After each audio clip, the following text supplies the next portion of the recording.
I am going to use my war machine. Okay. So that you've wasted your ability. I like that more than keeping it for the future. Right. 3, 2, 1. Oh! Oh, you son of a gun! Franz! Merryweather Dinklebutt! Franz! Friends, So now my war machine is wasted. that's fucking cool. Boo! Franz wasted 2 war machines this round. That's not.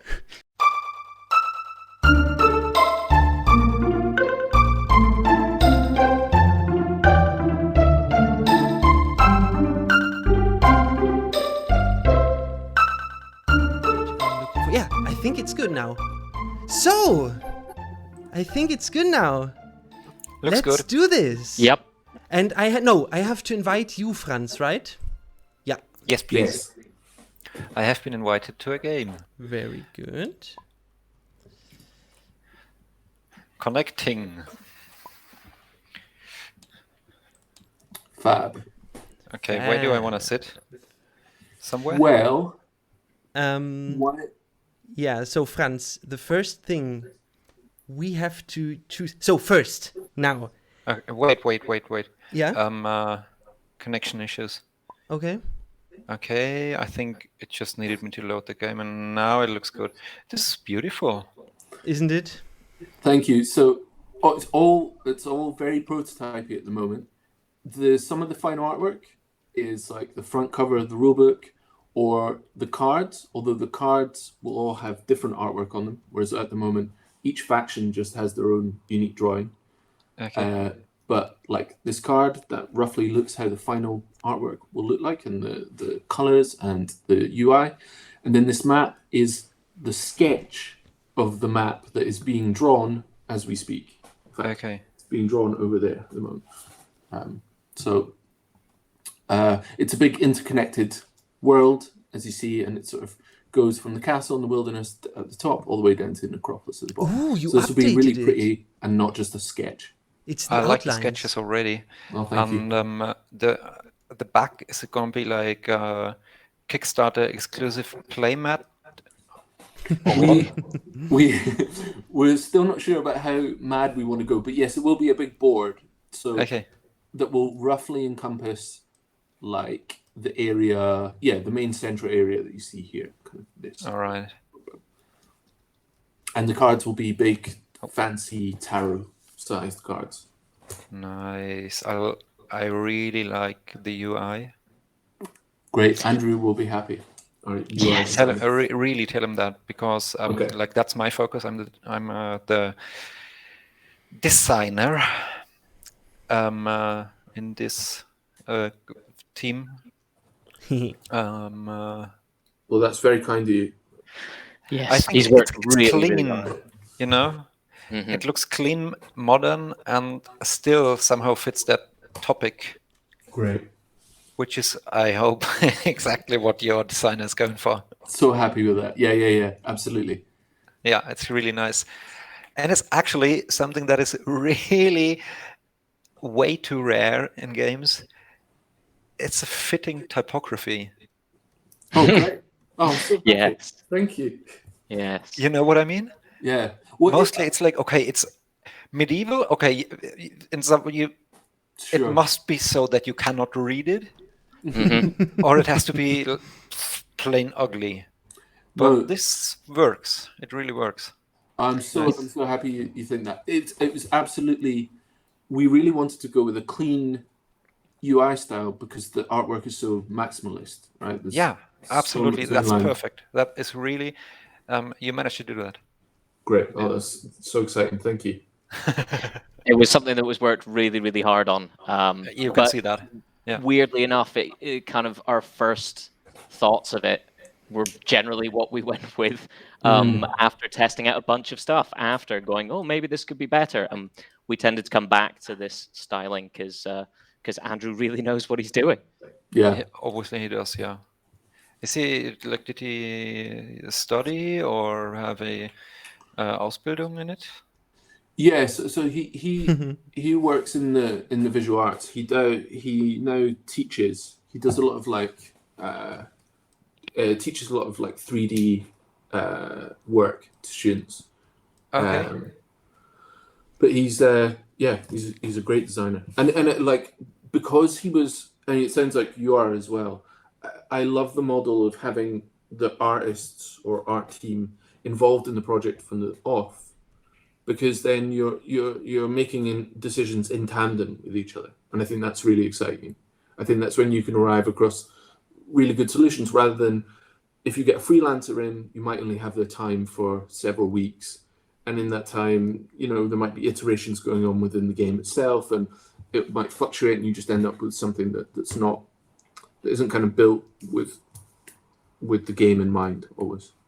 Yeah, I'm totally with you on that. Which is, I guess, at least in parts, why Sven and me work together. Yeah. Because we are both creative in our own ways. We both have a background in philosophy that might help. And it's just like that ping pong style of thinking and working. And well, at least in Misclick, his card game, which he made last year, it was super important to talk about the design whilst designing it, and it also had at least some effect on the mechanics, I think. Like what is possible in designing and what is how do you read something UI wise? And so you're just working together as designer and game designer. Both has to work design, which kind of makes sense, I guess, because you're trying to find out what do we want to communicate in which way. Like Sven is sort of trying to find out how to communicate his ideas, and I'm trying to find out how to make his ideas like readable and understandable. Yeah, and then on that way, I can reassess the ideas themselves, right? That's the whole fun of the story. Yeah. Totally agree with that. Totally, and you see really good singular results. Like regardless of what you think of the game designs, leader games, for example, who do Root and Oath, like those games are super successful, I think, visually, because they've been built from the ground up with the visual design going hand in hand with the gameplay, and so it means that they can be kind of brimming with character and not just slotting in pictures, but rather the whole kind of thing lives and breathes a style of its own, because it's been engineered from its conception to have that. Totally. We've been thinking about integrating illustrators for one game. And I always had the feeling, and now I understand why, that it's just not going to work, because I constantly had to explain to the illustrator what we need, why we need it, in which way we need it, and I was like, I constantly needed to. I needed them to be like my computer. I'm just going to tell you what to do, but I have to tell you everything or you're going to get it wrong. But if you are involved, I just don't have to explain everything to you. Right. Because you're doing it with me. Yeah, we're crazy lucky in this project. Well, lucky. Pablo, as the main designer, is also the fantastic artist who does all the art. So it's all there kind of from the start, and Andrew and him just work so well together to tie together all this in the most visual way possible. It's just amazing. I'm always in wonder whenever they come out with anything new. Yeah, that's so nice. I think that's a very good starting point to get into the game. What do you think? It is. Are you ready? We met for a reason here. Yep. Is everybody ready? Does everybody have cool nerves? And because then we can start. Franz? Yeah. I want to give you the choice. I think the uprising belongs to you. I don't want to give you anything else. I want to give you the rebels, if you want them. If you want to play the rebels. What is the alternative? The alternative would be some crazy cult guys, the nobility, which is basically the upper class, or the clans, which are people who are living outside the city and are strong, basically, right? Okay.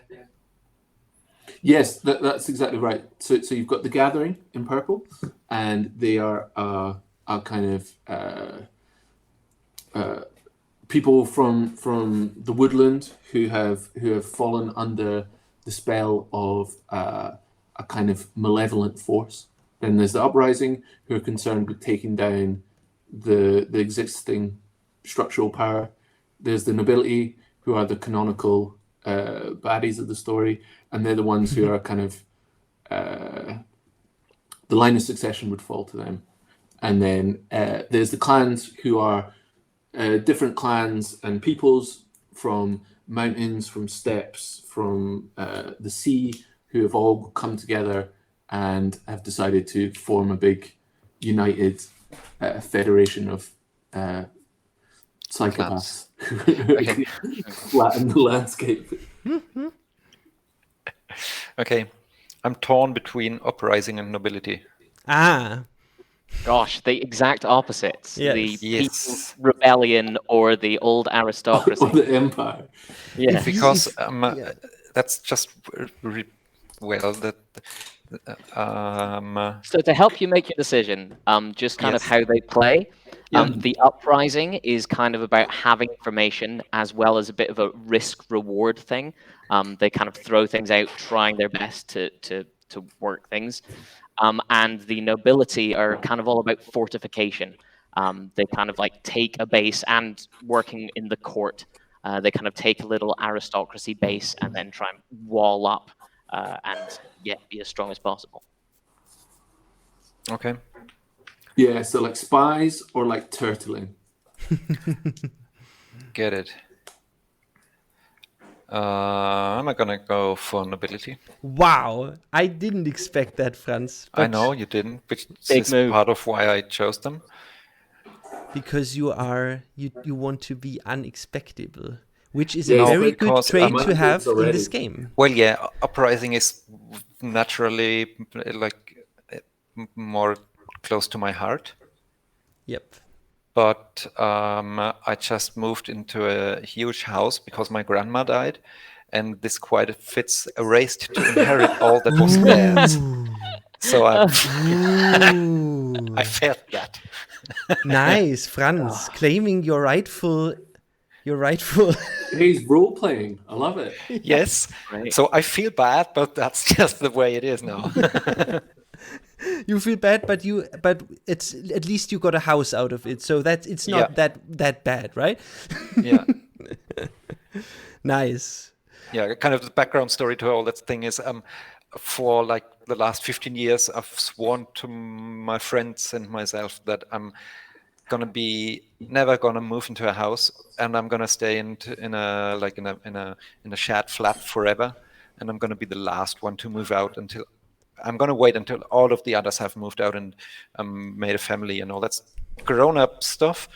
And now I'm the first one to move into a house. No, principles at first. Yes. Well, what are you going to do? It was basically thrown at me. And everybody else said, why are you stupid? Of course you're going to move in there. And here I am, playing the nobility. Let's go. Yes, let's do this. Take your rightful place. That's perfect. Nobility for the win. That is right. Or not, because I will be playing the Uprising then, naturally. Yeah. It is only fair.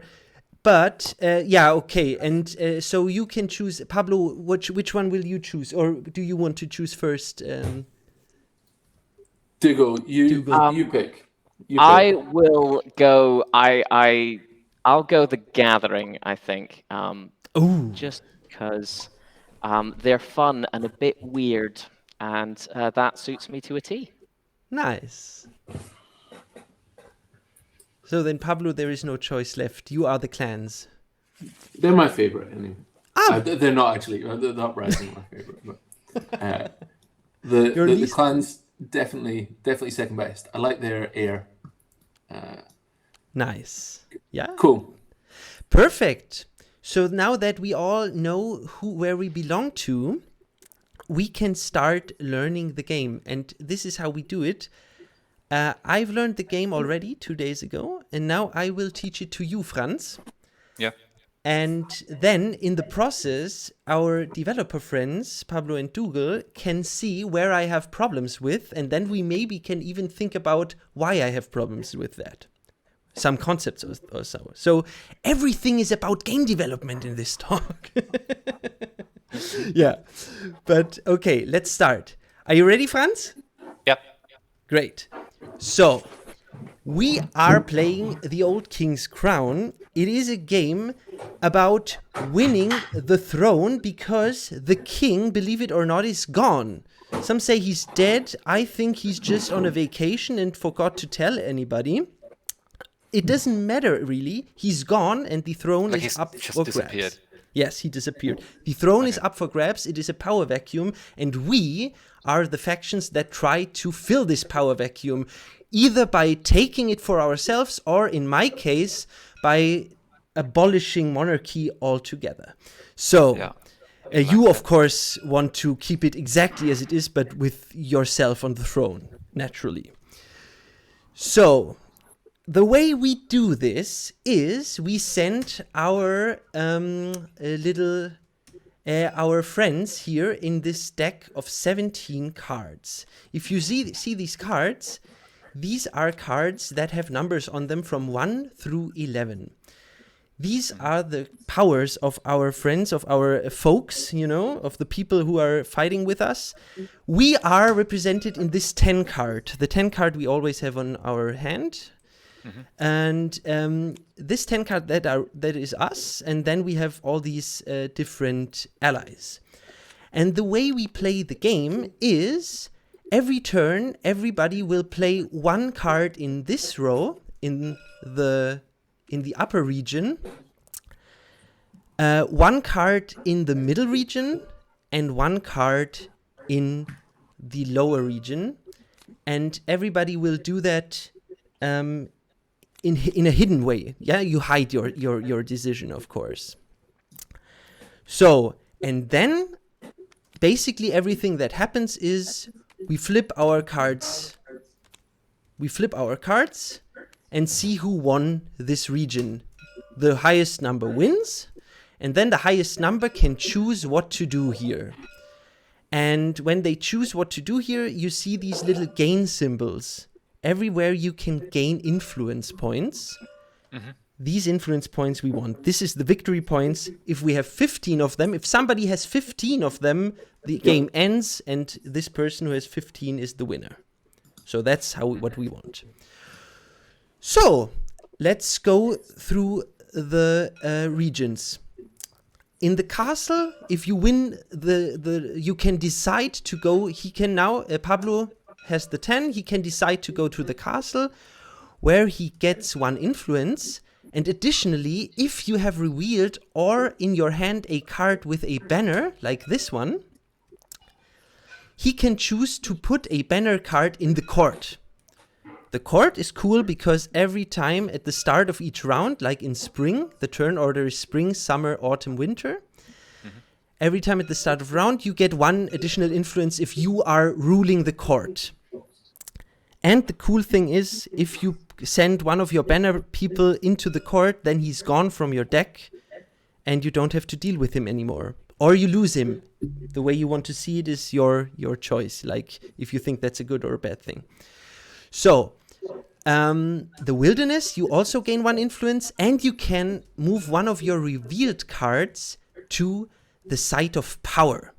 The site of power is where your powerful ally lives, but he's gone. You have to take him. You have to get him back, and you do that through sending different guys up there. For example, you can send this banner guy up there, and then you get 2 points because you've sent a banner here in the site of power. When you have 3 points in the site of power, ooh, the north border just followed. Thank you very much for the follow. If you have 3 points, like of these points, shields count 1, banners count 2, fists count 3. If there is only one fist, it's your 11 card, the most powerful card. And if you have 3 in there, you can claim this guy, this small symbol. You can claim this guy and add it into your deck. Or you can flip a use tactic tile. The tactic tiles are on your board. These are your yeah, that's correct. You get it. So you can use it again because these are one-offs. You can only once per game. Okay, when I use it, it's like tapped, and when I put 3 thingies in the side of power, I can untap it. Exactly right. And so it presents a question: do you want to further the kind of numerical value of your deck by adding in a card that has a higher numerical value than any other card? Yeah. Or do you want to use something that has a kind of a utility outside of that? And each of the powers do different things. Each of the tactics do different things. Yeah. Yes. Okay. So let's wait go a second, please. to I just wanted to take that in. Yes.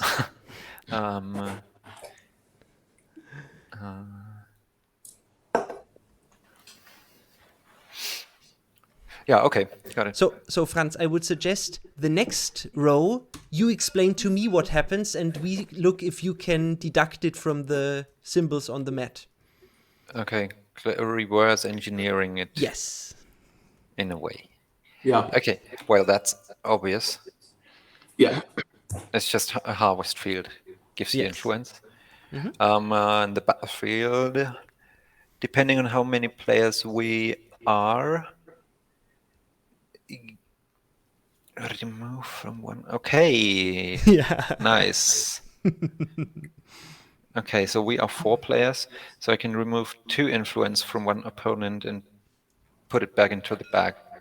Perfect. That's correct. Yeah, Exactly. and that's our anti-war messaging there. The battlefield the battlefield gains you nothing, but It's only only serves to remove from people.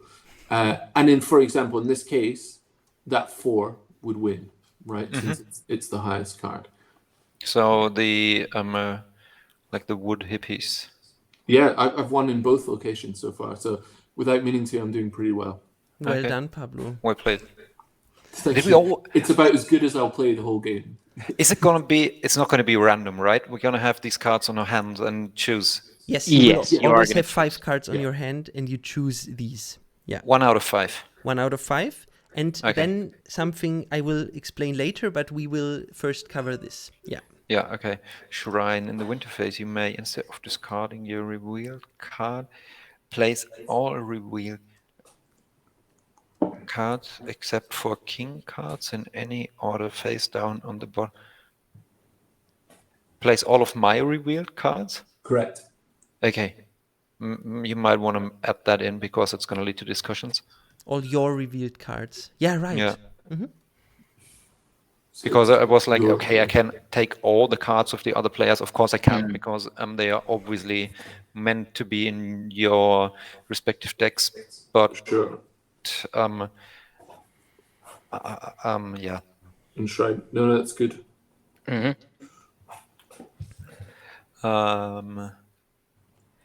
Okay, so when I choose the shrine, I can take all the 3 cards I placed here. Yeah. Mm-hmm. And usually I would have to discard them. Correct. And when do I have to discard them? At the end of these 3 phases. That's exactly it. There is the winter phase, which you haven't gone over yet, which is after all this is played and these are resolved. You would discard the cards. Okay. And then, But in this case, I can put them in an order of my choosing and put them back into my draw pile. All right. Correct. Okay. Correct. And in the necropolis, I get 1 influence. Additionally, you may immediately shuffle your discard pile, draw up to 3 cards, and look at them. Place all the cards on top of your draw pile in any order. Okay, so that's basically the shrine, but different. Yes. So if you imagine the top region is all about manipulating your ongoing power, right? It gives you access to an income source, or it allows you to further strengthen your deck. The middle region is super simple. It's about earning the most or removing the most from players. And then the bottom one is all about manipulating your deck. Because if everyone has this small deck of cards, it's who is able to best manipulate those that will ultimately start to shift the odds in their favor, right? Essentially, you want to see the stronger cards more often than you want to see the weaker ones. And this is also very important because the main thing of it is once you've gone through your draw pile and you have to shuffle your discard pile and remake a draw pile, your hand size goes down by 1 for the rest of the game.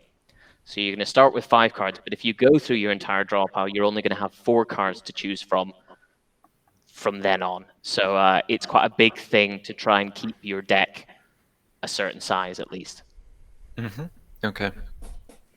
Yes. Sven. Yeah, correct. I mean, that is correct. Now we would discard everything after having done all of this, except our 10. The 10 card is our heir. That is us, and this representation, we always get back to our hand. So everybody always has a 10 in their hands, which is interesting because we will always speculate where the 10 will end up. So that will be the interesting, because there is only an 11 that can beat it and later a 12. It is always very interesting where the 10 will end up. So after having done all that, this is of course not everything, because you see all these little different symbols on the on your cards, and you can see them as well here at your cheat sheet. Yeah. So here you can see at which numbers, which traits, like these little symbols, are occurring in your deck, and every deck is the same. So you know that this is the same as every other deck. So these are basically our decks, and there are interactions between these traits. For example, maybe you want to reverse engineer these two. Which ones? These symbols, like for example, all of them. Yeah, when you have a shield, what does the shield do? It's not much of a reverse engineering if it's actually a description. Yeah. Yeah. So it's all of them have like unique little traits, and it's how they interact that makes it interesting. So, for example, that was a good setup here. So the agent cards, which are the 11 with the knife, supremely powerful. If you have a deck where the numbers range from 1 to 11, you have 2 11 cards. One of them is this one. Very powerful. Except if it comes up against your most common, lowliest cards, it is destroyed. So it is removed from the game. So it's a game that you want. It's a card that you want to kind of test the waters with before using it potentially, or and we'll cover why you might know what people want to play, because there's another little mechanic in the game. But basically, if you see an area and you're like, I know people are going to be fighting hard for that, it's pretty safe that you could go with this. But then people might bluff that or like counteract that. But yes, so that would get destroyed. If shields have no other special rules apart from that. The banners represent your most loyal captains, people of office, notable characters. So in the final game, they're going to have each one's going to have an illustration which represents a unique character, right? Yep. So currently they have the flavor text but not the picture to match.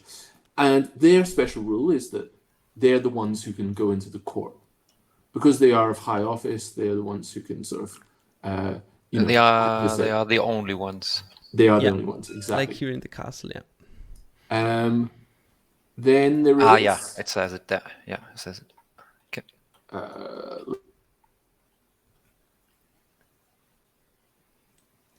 let's shields, and there's it there. Then there is the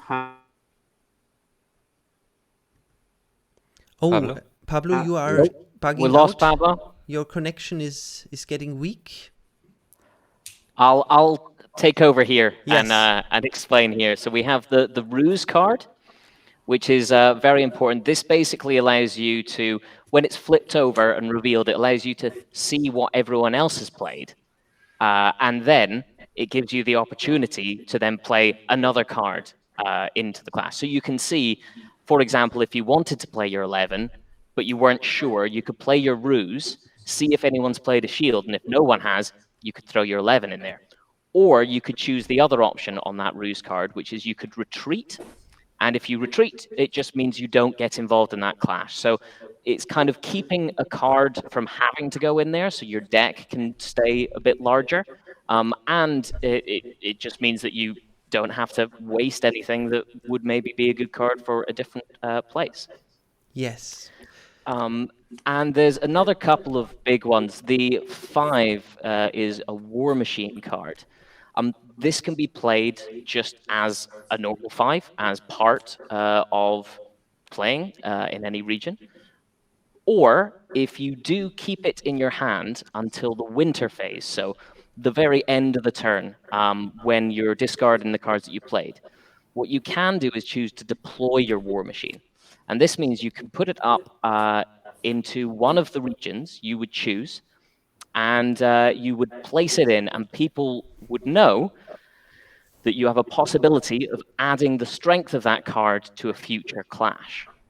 So this means in the future, you will play another card on here, and just before all these cards are flipped in the region, you would say whether or not you were going to use your War Machine.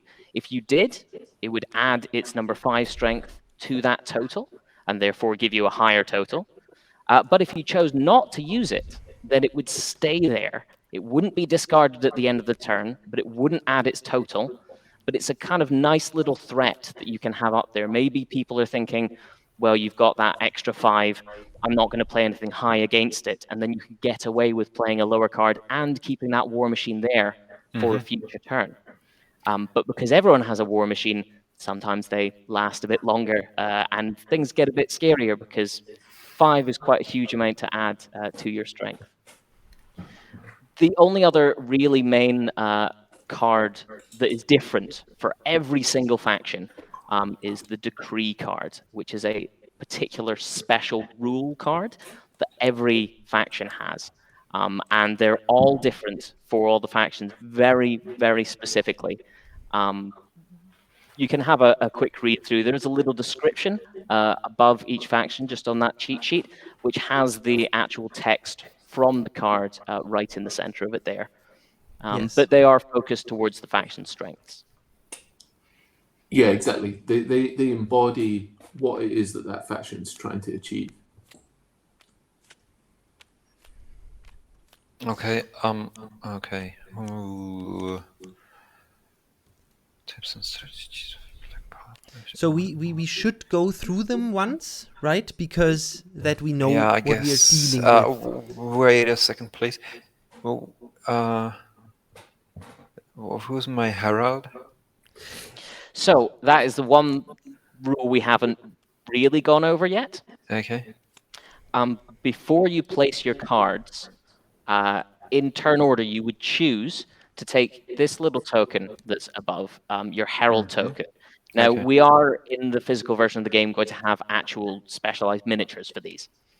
And what you would do is you would place it on one of the locations. And this is kind of like a bet that you're going to win that location. Because if Okay. you do win, and you choose that location for your reward, you will gain 1 influence for having your herald token there. But it does have an extra thing, which is if you are placed in the same region as someone else's herald, if one of you wins that region, you will get 1 influence for your herald, and you will steal 1 influence from a player who has a herald there as well. So Even you in can have, on the battlefield. you could, I- yes. As soon as I win the bet, I'm gonna get 1 influence. So you get 1 influence for your herald. You'll steal 1 off any other player who has a herald there as well. That is And the additional effect from the flavor text. Exactly, as well as that. So in this case, if either me or Pablo won this, you would get 1 influence for the herald, steal 1, and gain 2. So there could be a big swing of 4 influence in that situation. Okay. But it also allows you to gain stuff. For example, if you had it in the battlefield and you won the battlefield, usually you would just take 2 off someone. But if you've got your herald there, you'll also gain 1 too. Similar with the shrine. The shrine doesn't get you any income, but here is a way of making some income if you do that. And to tie into that point, whoever is currently leading will place their herald first, which is a mechanic in the game so that it essentially checks the first player. So because you are playing the herald first, your move is more visible and more open. Yeah. Right, so it's a way of essentially you don't want to go first. Obviously, you want to be winning the game, but you don't want to go first. Firstly, that's not too far-fetched, I guess. Yeah, because the one with the most power are the ones that are the most visible usually. Right. And all the worker placement games do this actually. Yeah. So. It's a good mitigation against someone who's running away with it as well. It forces them to show their hand, and then you can do something about that, which is really quite nice for the competitive nature of the game. Very nice. So there are only a few things left, I guess, right? So the special abilities, we should go over them because we have to know what's lurking. And I was about to ask, when do these things happen? Oh yeah, and this we have to do as well, right? So they will your powers in front of you, these 4, they will have a season. So when we play the first round of the game, we'll just go through it, but it essentially is tailored like a year. So spring, you draw cards. Summer, you place heralds and your cards. Autumn, you reveal cards and you resolve the fights. Winter, you discard cards. And it goes round like that. So draw cards, play things down, reveal them, discard them. That's essentially how the game breaks down. These powers are all related to combat. So in autumn. So why don't we each, in the interests of game design talking about each one, why don't we each read out our own one and see and explain them or talk about them? Yes. Good idea. So why don't I do mine first? Yeah. So mine is called the Raid and Raise. And it says, create a tie with the highest strength opponents, regardless of any strength modifiers. If you win the clash, which is what we call our combat, place this card on a claimed location. At the start of spring, so start of a new round, gain 1 influence and move it to a location in a different region. We define locations and regions as a region is a row. So this is the Highlands, Plateau, Lowlands, and locations are the areas within those. So this is a location, this is a location, this is a region. So, and then finally it says,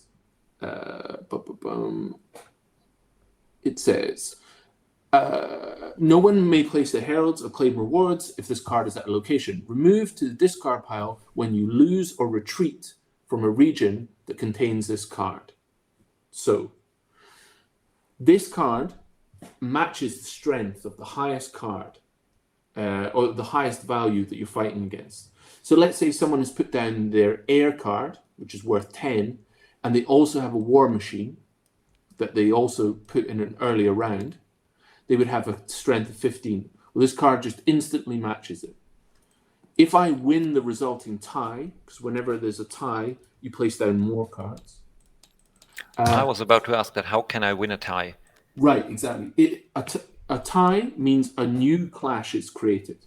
So then, in order, whoever is highest, you're given the choice. Do I play another card or do I not?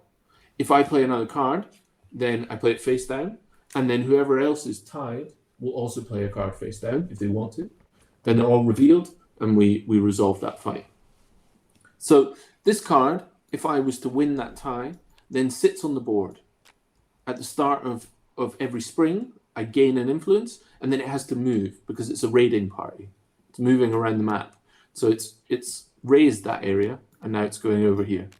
And then it might go over here, right? And it will just go on and on like that until I lose in that region, and then it will get discarded. And that's my special power. Okay. I may or may not have understood that, but I think I did. That is the most complicated of all the cards. Nice. Basically, it's just going to close off. It's going to close off a location if he wins with it. And it's going to keep moving around and closing off something that no one can place anything in. No heralds. You can't win that region. But if the faction loses in the region, then that gets discarded. So it is the most wordy and complicated of all the cards we have in the game. So if you kind of get that one, you're sorted for the rest. Okay, all right. It kind of nullifies the conflict that's been there, produces a new conflict, and if it wins that conflict, it's going for some kind of burn the fields. Yeah, it's a money-making machine that will. It's money-making. It gives you influence. Okay. But your first description there about nullifying the conflict, spot on. Exactly right. And then it just will bounce around the map, forcing me as a player to try and defend it, right? Because I don't want it to be knocked off the map. So long as I keep winning in those regions, then I'll keep making more money at the start of each turn. But then you as other players, as my rivals, will be able to go, oh, well, he's got that there. He's obviously going to try and defend it. So we can either try and knock him out, or we can play our higher card somewhere else, knowing that he's stretching himself thin to try and potentially defend this thing. Wow. Okay, that is not imbalanced.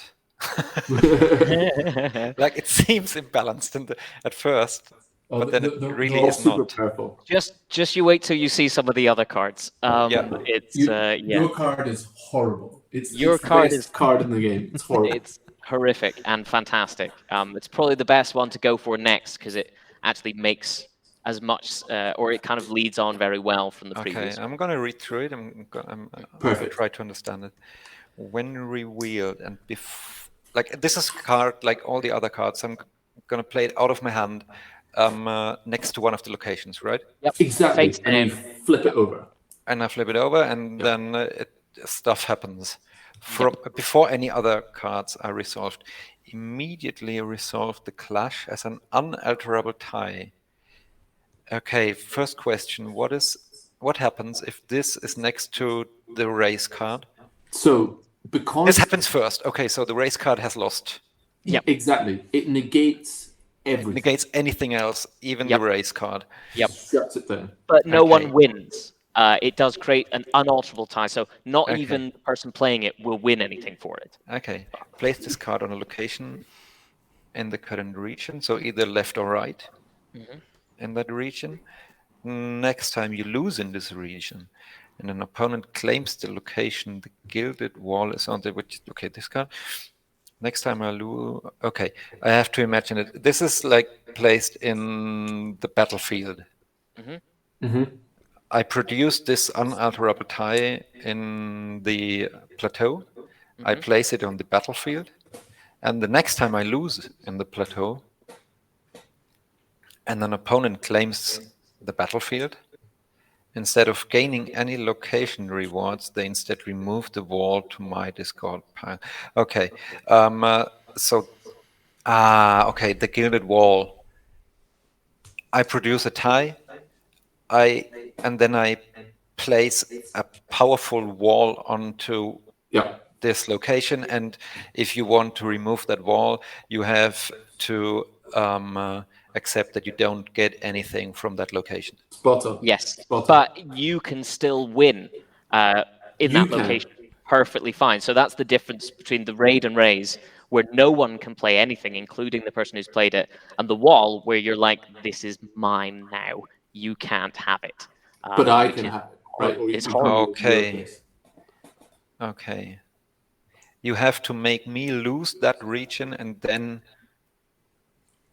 you don't even get anything for winning. Yeah, exactly. They're Exactly. sacrificing the reward that they want, and it's a really hard decision to make of, do I get rid of the wall to make everyone else's lives easier, or would do be I here, get right? those extra And points then somewhere nobody else? could Nice. I go like in the that wall. battlefield to It's steal horrible. your money. It's horrible. Everyone likes the wall, except when you're playing against it. Yes. Okay. I like the wall. Next up, So, black powder should we ploy. go with the rebels? If there are one or more I think I will banners. read my card, Franz. Yeah. I'm so excited to read the rebels, and before I'm excited to say hey to Maya because Maya is in chat. Say hello. Hello. Good.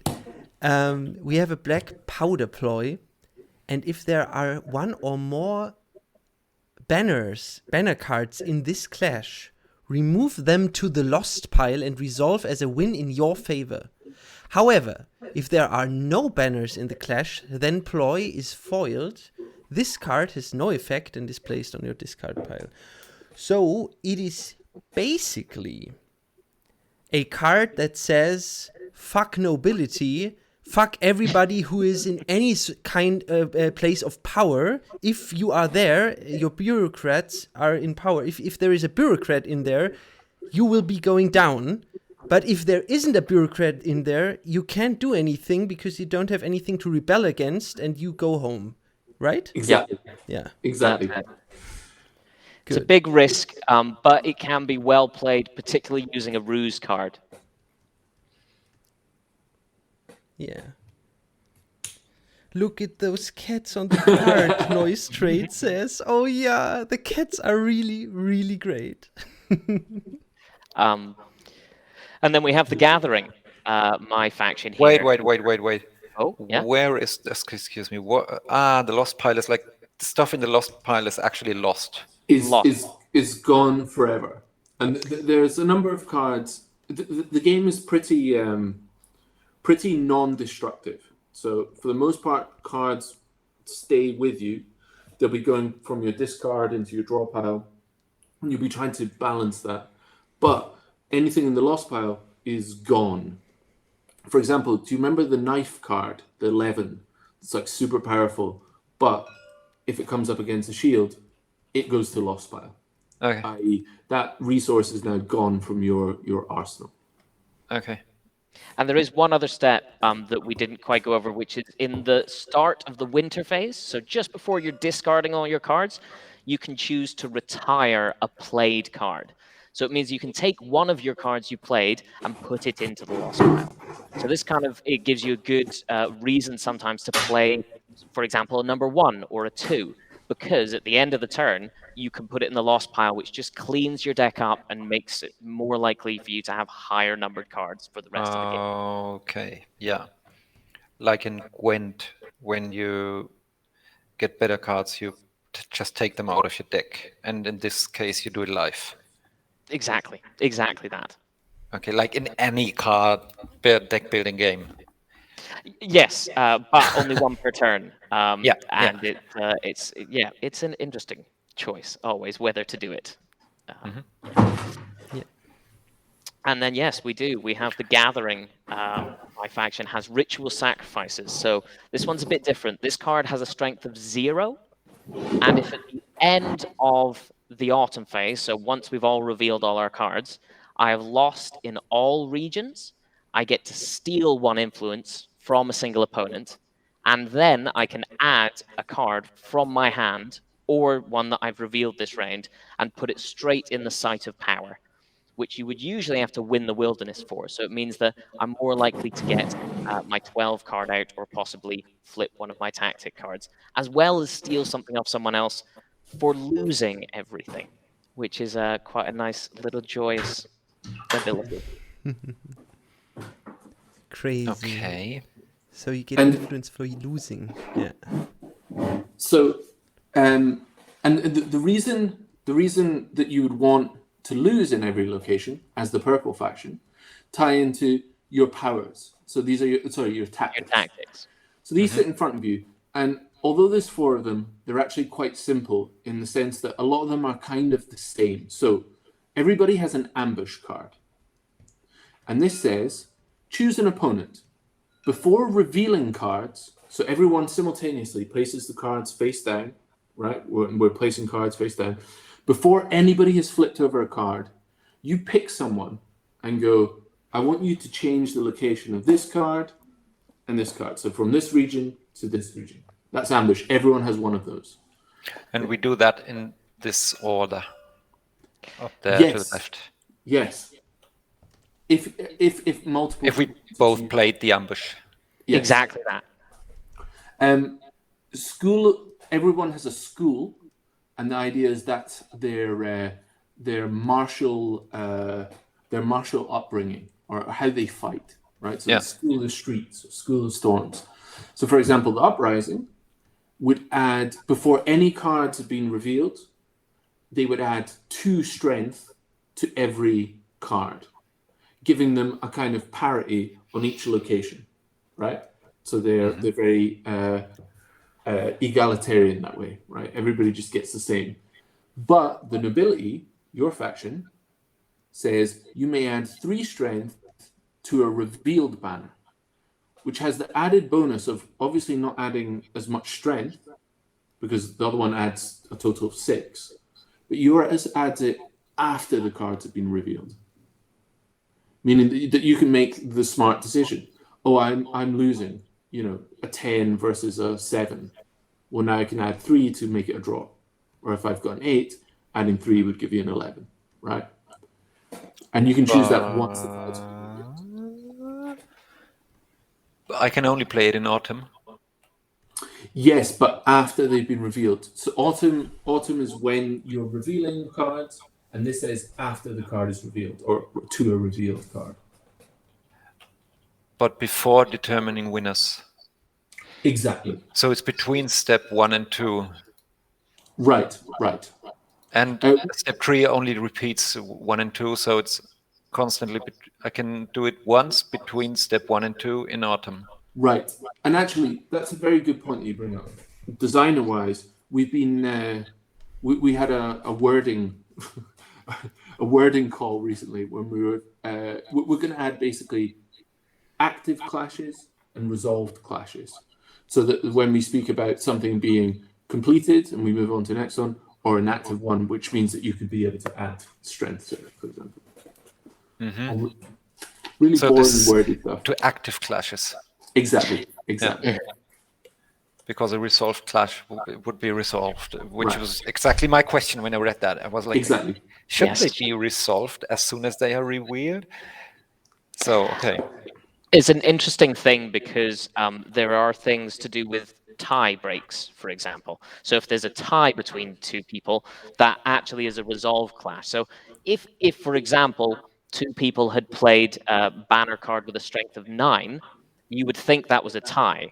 But if the School of the Stones is for an active clash, they could add +3 to their 9, which would mean it would no longer be a tie. So the tie would be a resolved step. If that makes any sense. I guess it does, yeah. Sure. Again, the game is kind of simple in some ways, but because things happen simultaneously, it's just very important that we get that wording. It's insanely bluffy. Yes. Oh, yes. yeah. Correct. And I like that. Correct. Because it means I have a chance against Sven. I have no chance against Franz. This is, oh my gosh. And I think I know why you have no chance against me, and so I'm not going to tell you why. He's bluffing already. He's playing mind games already. It's unbelievable. I'm so afraid. Outrageous. Oh, well, fear is what we're looking for people. That's it. So really pleased you have that feeling. It's just great. It is if we can frighten our customers. As it is always. The nobility frightening the normal people. It's always the same. No, Sven, you know why you have no chance. And as soon as you know why, I think as soon as you speak it out loud,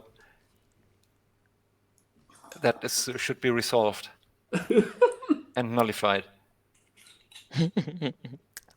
I think I'll wait a little bit before I speak it out.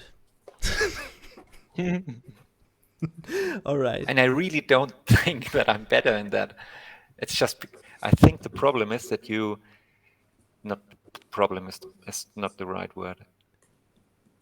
He's gotten into your head. So why don't we reset? Yeah, maybe we should just gonna play. Let's start. Yeah, and then we can play one round, and then if people feel comfortable, we'll just carry on. And if not, we can reset the map and just start again. The rounds are very quick because so much is simultaneous. And we've really like deep dived on like faction powers and things like that here. Okay. Yeah. Okay. Well, I have to look at my tactics for a second before we start, but then we can start. Oh, very much so. And the little sort of cheat sheet you have next to your faction is well worth reading through, just because it makes you aware of other people's possibilities in the tips thing. The stuff you really have to be wary of so that you don't go too far too fast in some ways. Okay. And that guy stays outside, or does he? So he's going to be always in your hand, except when he's played onto the board. But he's always going to come back to your hand. So he'll be one of your 5 starting cards. And if you think of it tactically, it means that you always have access to a very powerful card. And so a lot of the game is around discerning where your opponents are going to be playing their powerful cards or their heir specifically. Mm-hmm. Okay.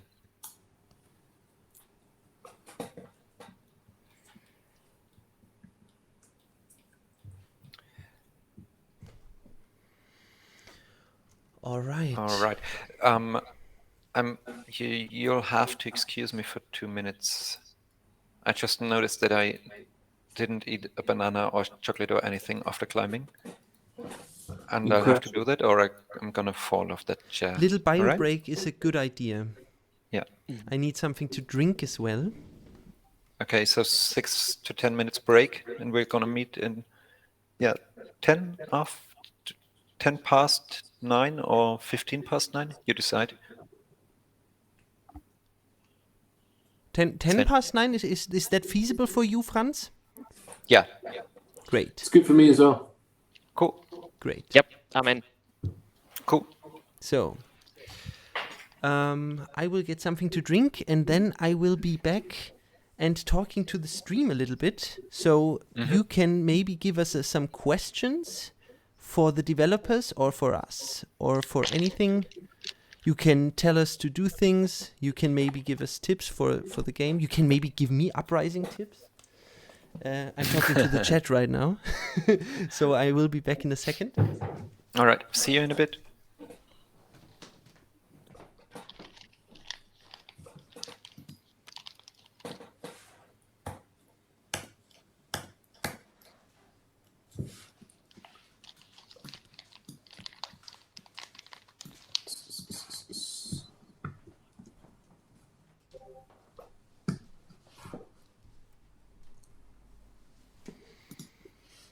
So, who is still here?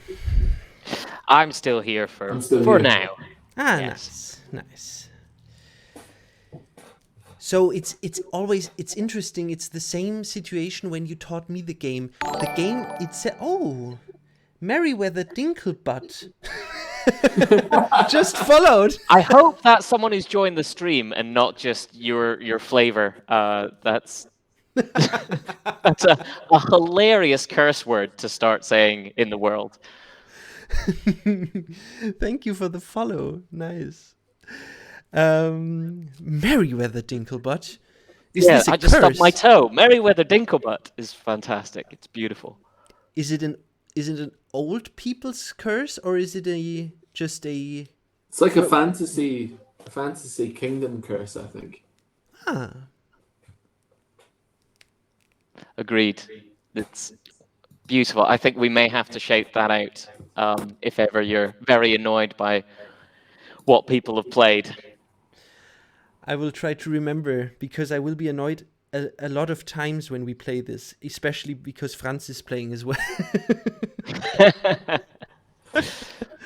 I'm actually going to take advantage of this time and go to the toilet very quickly. So Do it. I will be back as well. Yeah, see you.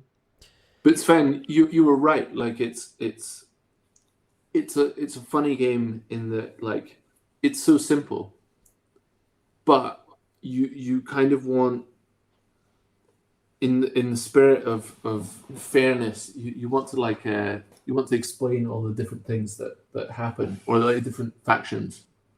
Yeah, so that you have, because the best thing would maybe to just play one round and then play one round again, but since we only play one round, we should, and we are talking about the game as well, it is cool to go over it, right? Yeah. Oh no. Yeah. I love that. I love that. And like it's like this way it's empowering people to make like good decisions. Yes.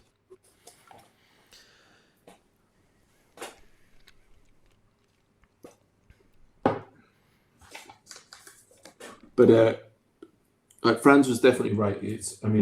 Bluffing is a huge part of the game. Mm-hmm. Yeah, I'm so excited to see how it shakes out when you play a lot of rounds, because then you'll get into the flow, and yeah, it's gonna be good. And it's a game that's designed so you only ever gain knowledge, right? Because as the game goes on, people's decks become smaller. You know whether they've claimed their 12 card or where their war machine is. Right. And so you start to get you can make much more educated guesses about where people are playing things, which means you can also bluff more effectively because your intention might be clearer, and then you can subvert that. Yeah, I see. My tip would be, well, actually, your faction in particular, you're the only faction who can have more than 5 cards in their hand. With the power back taking. Yeah. With the taking back of the power. Yeah. Which is kind of difficult to pull off. It's like a trick shot. But if you can pull it off, then yes, they become really powerful. Mm-hmm. But it didn't seem too hard to pull it off. I mean, if one of the following conditions are met, right? Yep, correct. Only one of them. Here's a wee tip as well. Mm-hmm. You can knock your own banner card out. Ooh. Right? Because it represents you addressing maybe cronyism or nepotism. Ooh, I like that. Right? So if you replace one ruling character with another, that also triggers that. And that's by design. Yeah. It's like the Green Party in Germany. I don't know if you are familiar with the Green Party in Germany, but they had in the 80s, they had a very radical beginning, and they had the rule that nobody could be on top of the party for longer than 3 months or something like this. I don't remember exactly. Like the Imperials, the Roman Senate. Yeah, a little bit like that, so that the power is distributed and nobody gets too big. And then Joschka Fischer came and put an end to it, and then he got into government with the Workers' Party, and then they went to war. Yeah, but that's another thing. Yeah, I mean, I don't know if the game can model much political scope, but that rule was definitely designed as a nod to trying to address cronyism, or that was the intention of it. And also mechanically, it means that you're not reliant on somebody putting a card there and then you having to rely on another player doing it. You can kind of engineer the circumstances by which you further your position, giving more autonomy to a player is the idea. Yeah.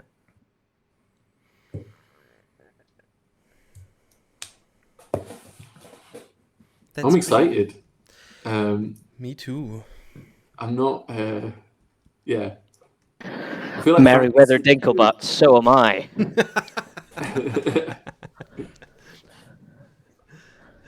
So Dougal, you are in the hard position that you are the favorite for this game.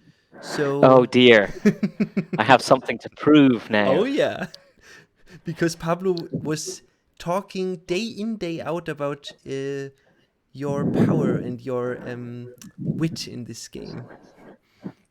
Well, I've played it probably more than anyone else, but that means nothing because I definitely have some very bad luck days, and I just hope today isn't one of them.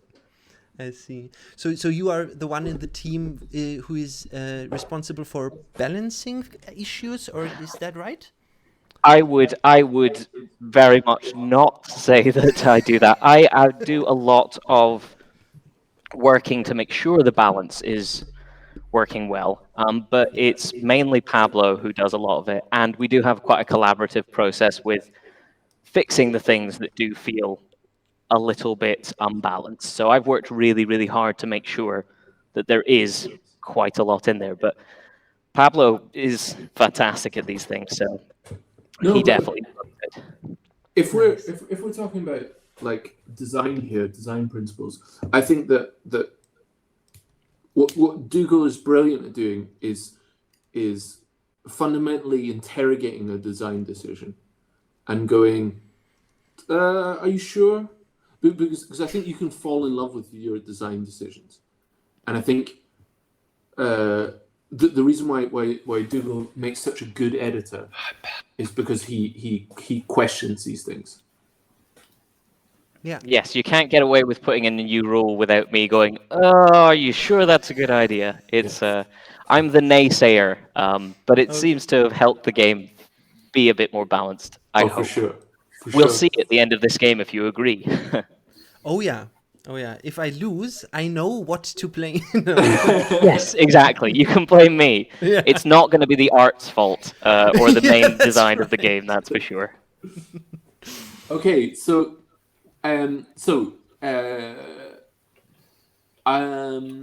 why don't we? I'm not going to ask people's ages because it's how uncouth. But the game works like this. So the order track's really important because it denotes who is winning has the most obligation, right? Because they have to place their pieces first. In the rulebook, we say it follows the rule of absolute primogeniture, which is an old successional law or structure in medieval times. What it basically means is the oldest person, regardless of gender, goes first, right? Which is how it should be. So I'm not going to people's ages. So why don't we just go on experience, and I'll go first. Dougal, you go second. Sven, you go third. Right. You go fourth. Okay. Everyone happy with that? Perfect. Very Alright, much so. So I've got a big target in my head. So take your draw pile and give it a good shuffle. If you notice that I keep tilting the cards like that, I'm really not sure why that is happening. I think it's this mouse is just like super sensitive, but whatever. Okay, so once you've shuffled it, take the 10 card into your hand. So you can just press like the number 1 on it, wherever. Everyone knows how to use tabletop sim, I think. And then draw 4 cards. So you should have a total of 5 cards. I'm going to cover the Twitch stream because I realized I can see. I could potentially see your card. Now I can't. Oh, you're stream sniping? yeah. It's the only way I'd win. No, Sure. I've covered you up. So, and yes, just 1 point. But when you place a card down, make sure to flip it in your hand. So like press the F key on it first before putting it down. I'm sure you know that, but just in case, because it means otherwise you play it revealed. Okay, so Yep. why don't we? Is one- everyone happy? And we'll just kick things off. Yes. Sounds good. One Okay, little so- tip for you, Pablo, before we start. Yeah. Maybe save the game sometimes Oh yeah.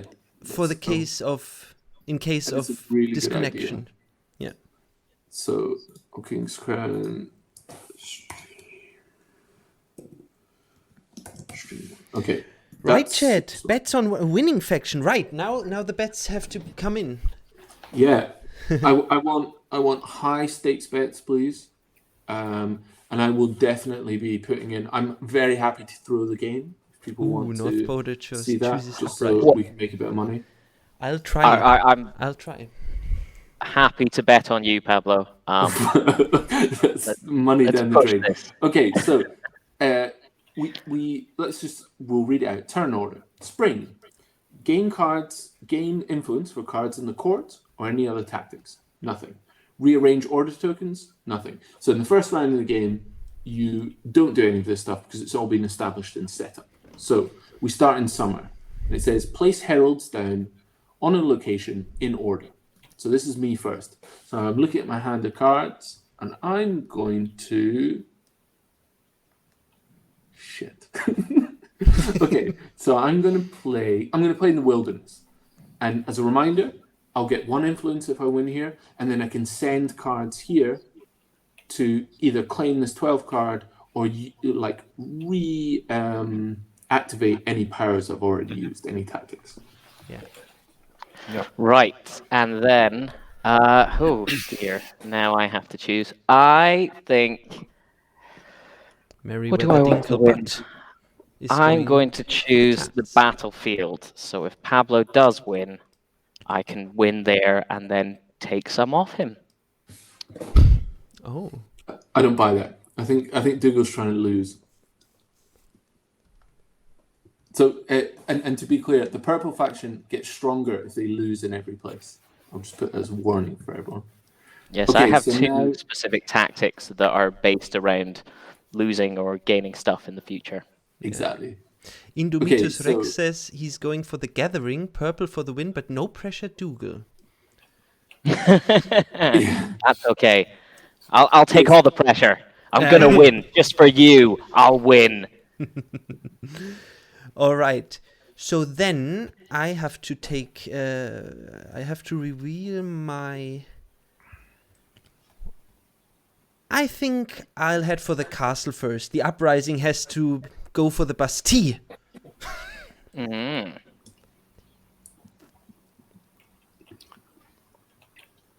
So, Franz.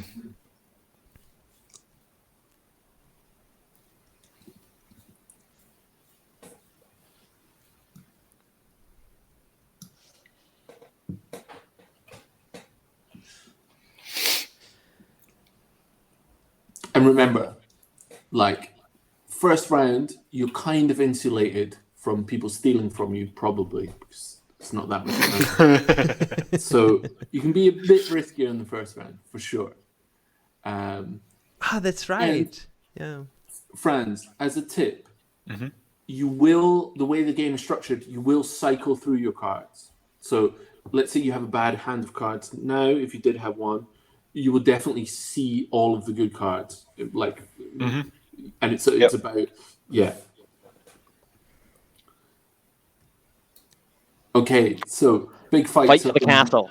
Fight for the top big fight on the top region. Okay, so now we just go to Franz. Part of summer. Just play 1 card from your hand against each of the 3 regions and just play them face down. So flip it in your hand first. Oh, shit. There's a lot of action going on in the top region. Yeah.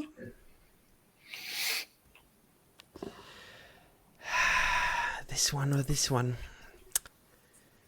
The action is... One moment, please.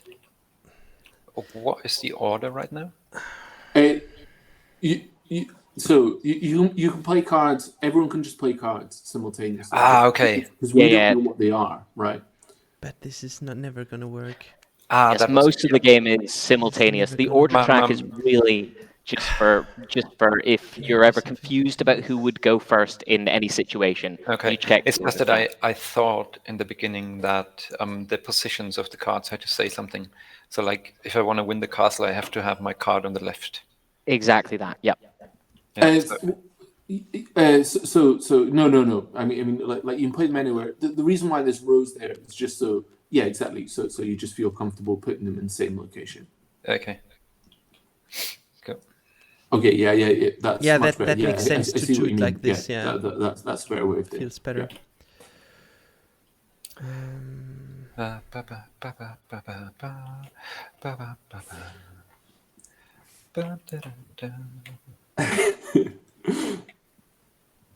Yeah. Wait, This is hell. This is hell. This is actual hell. yeah. That's the feeling we're going for. We've made a great game. Can I ask? Yeah, no, I can't now. Now it's too late. I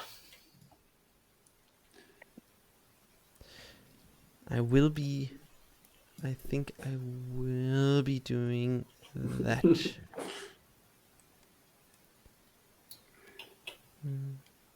If you want to look at a card that you've already placed, you can play. What is it? Alt and Shift. Yeah. Yeah. Okay, let's go. Okay. So in the top region. Just a second. Indomitus Rex says, Sven, love the theme music. If you mean the music of the story, the Chrono Trigger music, I love it too.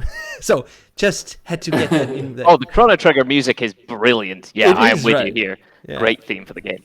Oh, yeah. Okay. So we'll just on the count of 3. 3, 2, 1. Good luck, everyone. Perfect. What a great idea. Oh, Pablo, have you chosen your color? You may be able to see everyone's cards. No, I can't see everyone's cards. And Okay. the reason I can't pick green because I don't know how to rotate in Tabletop Simulator using a Mac. Okay, fair enough. That's fine. No worries. This Mac in particular. Okay. It's embarrassing, but that's why. Okay, so we've created a tie between the red faction, the blue faction, and the green faction. So in order, we can choose to start a new clash. So yes, I'm going to place another card, and this is my card. Yeah. So then now, reds. So Sven, you can choose to play another card, and if you do, play it face down. I will play a card. I have a question about it, but I'll just go with it, and then we will see what happens. Yeah. Great. Okay. Looking forward to it. And then Franz, same with you. I mean, you can choose. So it's the choice of do you play another card because you might win it, or do you want to keep that card because you'll go through your deck less quickly, which might benefit you better. Burning power. Okay. Oh, no. Okay, we will 3, go 2, for 1. Good luck. it. Go. Nice! Oh! Nice! Good win, that agent, because everyone was pushing really hard for it. Beautiful idea. Smart. And the thing is, I didn't go for it firstly because it would have been gone, right? Because of the shield. Yep. Right! Nice! Oh my But god. now the tie created a new clash, so the card I played isn't involved in this one. Yes. So, yep, Well, That's what I thought. That was fantastic win. That was a smart play because in general, because it's a revealed card, right? You don't have a massive hand size. It's like people will often keep banner cards so that then they can play them in here, which means they're perfect for this kind of card or for the black powder ploy, which also blows them up. So that was really smart. So now you can choose, even though you placed your token here, you don't actually need to claim this one. You could claim this one, but you wouldn't get the benefits of having your token, right? You would just get Your Herald, yeah. your Herald, sorry. Yeah. I now, of course, see that I have made a huge mistake. You don't have a banner card. Don't have a banner card. Yes. Okay. But But doesn't if matter. you chose the Wilderness, you could put, if you had a shield card, for example, into the Wilderness. So it might be a don't. better... I just take 2 influence. It's okay. Yeah, I'm two's influence. good. Two's Good good. choice. 2 influence Yeah. is good, right? Yeah. Two's good. Nice. And also, we burned through more cards, right? So everyone else, like, you took a chunk out of everyone's cards. This card survived. Super good. Okay, right. Middle region. Where do we put these? They So will top stay on the players. board until the winter phase. Yeah. Okay. Okay. Yeah. You just leave them there for the moment, yep. Okay, Plateau region in the middle. 3, 2, ready? 1, go. Ha-ha! Oh, you I did win. actually want to win here. Okay. You really did. I'm not going to be cruel and take those 2 off you that you've just done. You just have for 1 to. influence. Why not? I'm going to take You the have harvest to. field as well, No, and you I'm just going to have take to. 2 for myself. Yeah. Hey, you have that's- to. I'm sorry, but that's bullshit. You have to, right? No. No, I want the 2 for myself. I placed my herald there because I was second to place, and I didn't want anyone possibly fighting me or trying to steal one off me or playing a herald. If I played it in the harvest field, I might have had a challenger. So I thought Okay. I can be safe and play it in the battlefield, and no one came to join me. So it was a decent decision. But Yeah, I really want the influence. He still gains Right. 2 from that instead of gaining 1. And He this doesn't early on gain in it the from game, me, right? I think, yeah. I It's think just that's gone. still a better economic decision. Get it. You don't do it out of... Yeah, okay. No, I can live with Oh, that. no. I'm not doing it out of love. Dougal's All right. horrible. He's horrible. He will crush us. If we're not careful, he will crush us. Okay, right. Good luck, everyone. Final region. Go. Boom! I wasn't even taking part in there. I was Damn. out of that equation. I will take that for a win. Now, I don't actually want the shrine because I don't particularly want to keep these cards on the bottom of my deck. So I'm going to choose the necropolis. Even though I don't have a discard pile to do the extra part with, I do want that 1 influence. So I'm going to take the extra influence and Sure. be currently in the lead. So now That's good. we go into winter, and I'll read it out. Retire a played card if you choose. So basically, see any cards you have here that are remaining on the board. You can pick one of them if you never want to see that card again and just put it in the lost pile, which is why I played this one. I was like, I never want to see this again. Because even if I cycle into my deck, I want to make my deck a bit smaller and a bit tighter, for sure. And I certainly don't want to see that one again. So I'm out. And then the rest of the cards go in my discard pile. In fact, everyone's do. Except for the 10 that always goes back into your hand. I'm in a unique position with one of my tactics, which allows me, if I retire a captain, so one of these banner cards, which I'm going to do now, I get to put an influence on the actual ritual.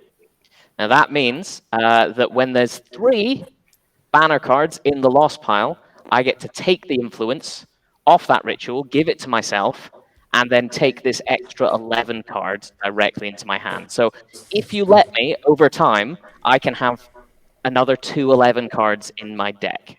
So this is why they are kind of the long-term scary faction. Disgusting. And they are in the lead right now in the early game. Yeah, that's a good start. So Not very well. I think you might need to clarify this on here. yes, Because to me, this reads like I don't have to do this in the winter phase, but we are not in the winter phase right now, are we? Yes, we we are. are in the phase. Okay. I keep mixing it up with Everdell, which I learned today, Yeah, which has that'll only 3 phases, and the last one is autumn. Yep, that makes sense. Yeah, so, and it's the game is over, and I all the time I was thinking, yeah, winter phase, okay, that's at the end of the game, so you place one of these things and then it's over. Yeah, okay, didn't say anything. This 3 card, Yeah. it's just hanging about. Is that one Okay. going in your discard as well? Yeah, yeah. And so, does anybody have a 5 in their hand? Yes. Because this is the moment to do it. I do as well, and because I'm slightly ahead of you in the order, I have to place it first, which means you can place it to counter me or anything else. avoid it. So I'm going to play mine, and I think I actually do want to place it right here in this middle region. So, a reminder of how they work. In any clash, before the cards are flipped over, Dougal gets asked the question, hey, do you want to use your war machine? And if he does, he will add +5. And if he doesn't, then it just remains there, this weird, like, existential threat. Which can be a really, like, if you're very aggressive, can be a really good way of frightening people off a location again and again. Just being like, yeah, of course I'm going to play it this round. I really want that. And then you don't play it. And then people have played rubbish cards and you keep winning. It's can be real mean if you can use it properly. Yeah. So, yep, now you get to play your war machine as the uprising. Nice. Fantastic. Okay, so now we check to see if anyone's won the game, which is, do they have 15 influence? If they don't, then Let me we count start first. a new round. Sorry. Yeah, let's do it. Not quite yet. So, first thing that you would do is, if there's someone in the court, they would gain 1, or any tactics they would that are on the board, they would gain 1. And then we rearrange the order tokens. So the order has changed quite significantly. I'm in last. You're in last. That sounds about right. Things are working out as they should. Why though? So the way it works is you always so the highest number always goes first, and if there's their draw, then you always go to the left of the former. Like you always go to the left, right? So in a 2-player game, imagine that 2 people. Like on the first round, I went first, you went second, and then we both gained 2 points. Well, then to break the tie, you go to the left, which means that in a 2-player game, it will always cycle. So it means that one person, even if you're drawing on things, will always go. So in this case, because I was last, it goes to the left, and I would then be last. Mm-hmm. So then, because we've done that, you would then draw cards from your draw pile up to your hand size limit, which is 5. So, yeah, you would draw however many cards you need to draw. Up to 5. Up to 5. I'll tell you, everyone, I've drawn really good cards. So what I'd probably do is, this round, I just try and get Blah, rid of stuff, blah, honestly. blah, blah, blah, blah. Honestly, this round, if we all just...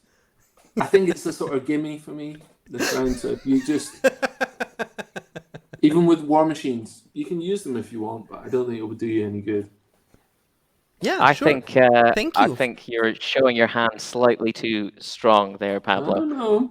I don't know. Speaking of showing your hand strong, I am going to put my herald in the harvest field. Fight me. Okay. Oh, I guess. you coming? I You getting involved? Yes, then I would like to play my herald at the castle. Wonderful. Mr. Friends. Aka Yeah. Gudu. I'm thinking. Never a wise choice. No, I thought as much. Oh.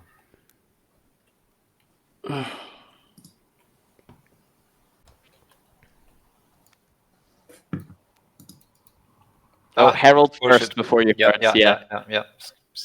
Forgot about that.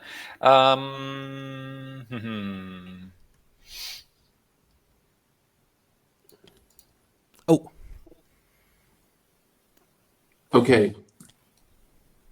I'm going to play here, and then I'm going to use one of my powers. School of the Tactics. Storms. Yeah, tactics, sorry. School of the Storms. Summer phase. After you've placed your herald, choose a region. Gain +4 strength to the first clash in that region this round. ooh. Boom. So he's going to gain +4 to whatever card he plays in this middle region here. And you can get +5, so it is a poor man's war machine. But he is forcing me to use my war machine. To win. Unless I don't want to win, which is totally fine. Fantastic. So we've done that. Now it is time for the second part of the summer, which is playing 1 card to each of the 3 regions. It's a Yep. difficult choice. So one of the things is, it's a bit like poker. Do you have a tail, right? like where you place your card first. Do you always place your strongest card first? Do you always That's place... an interesting question. Yeah, I know some people who are really good at the game who literally just play top to bottom every time to hide. It's like the equivalent of wearing sunglasses. So you don't like show your hand.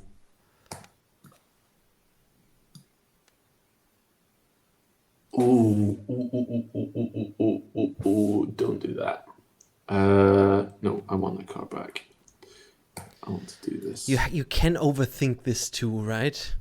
I mean, you can get yourself in a fangle. You can get yourself all tied up. But There is analysis paralysis is a huge thing in this game. yeah. But be careful to not underthink it, because all of a sudden there I was like, well, you've got the black powder ploy. Yeah. Right, that thing that blows up banner cards, so...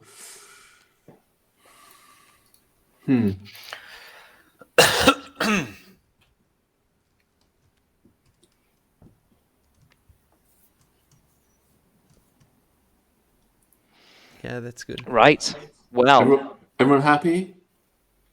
yes. Okay. Ecstatic. Dougal, why don't you count it down? Static. Okay, well, first of all, we have to ask Oh, yeah. the Uprising, are you going to use your war machine? You don't need to. Even though if I shouldn't, I think I do.